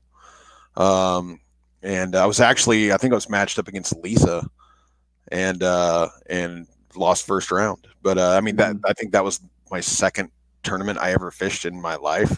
I had no idea what it was, so I feel like this year I've really gone through and have really learned a lot, and have been hitting it hard, man. Like I mean, I don't even know how many tournaments I've fished already this year. A lot. Yeah. All over the country. So it's like this was awesome. Like it's fishing. I mean, I'm definitely like a live tournament guy. This bracket has been like mentally and physically like just exhausting. It's like there's no getting away from it, and it's 1v1. It's like strategy plays so much into this. Yeah. Decisions play so much into this. I left a live tournament after day one to go fish my first bracket because I knew that I needed to win. I knew I needed to switch lakes to win it, Right. and I wanted to beat the people's champ, so it's like that was like goal number one. Is I was like, man, I want to beat Cliff Allen. That's like that dude. I mean, we fished around each other so often, but never with each other. Huge personality that I'd never met him in person, so it's like, this huge personality that you see online. He absolutely backs it up when he's fishing, and he absolutely backs it up in person. Got to meet him the week after at our Northeast Texas event, and finally got to shake the man's hand, and just, I mean, absolutely a great dude. But just strategy moving, it's like it's like my strategy yesterday. I mean, my lake shut down. That's a big part of it, is being dialed in on the lake that you're going to fish.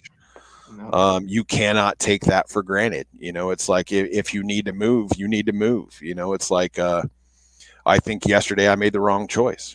But it seemed like Pines was dialed in, man. It was like it was time, and it's like that lake was on fire this last week, and then it just shut down yesterday. I think anybody that fished it can kind of attest to that. This, like, I needed 90s, and I thought 90s could come. That strategy didn't play off. So I mean, it's this bracket fishing is chess, man. Oh yeah, and it warps our perception, because I mean, we had a live event in Texas yesterday on Pines. Banger lake. Yeah. You can catch the bigs. Our big bass yesterday, 20 and a quarter. Overall winning, 88 inches. 88. Yeah. And so we get so warped talking about these 90, 100-inch bags in these tournaments. It's not easy. Just because you sign up doesn't mean you're guaranteed 90s. It's tough. Yeah. You get to 90 inches, and that's some work, man. Man. It's impressive. And I mean, next year I'll be back. Yeah, well, man. And I'll be back, and I'm gonna know what's up. So that's I think I kind of played off the online aspect of it or whatever, and that cost me. I'm not on the water today because of that. So that's next year I'm gonna make it a point to really work out the bracket. So that's man. It's a lot of fun, and you need to get in on this thing too, man. I'm fishing the team tournament. Okay, cool. Yeah, that'll be awesome. Oh yeah. I was thinking about doing that. We were talking about that. Yeah, I think there's still some slots open in there. A few, not many. Yeah, I don't know. Not many left, man. It's getting full up quick, but yeah, I'm excited. Who you teamed up with? Oh, I don't know if we're allowed to say yet, man. Okay. It's a little secret sauce, but I'll be on camera. Y'all see. I mean, there we go. Awesome. Well, it's gonna be a good time, man. Yeah. Yeah, it'll be a blast, and man, thanks for hanging out with me today. We'll get out of here. We'll let these guys keep on fishing, and you guys be back for the reveal later on tonight. Yeah, man, great job. All right, brother. Thanks. Enjoyed it. We'll catch you later. See you guys next time. Yeah, man.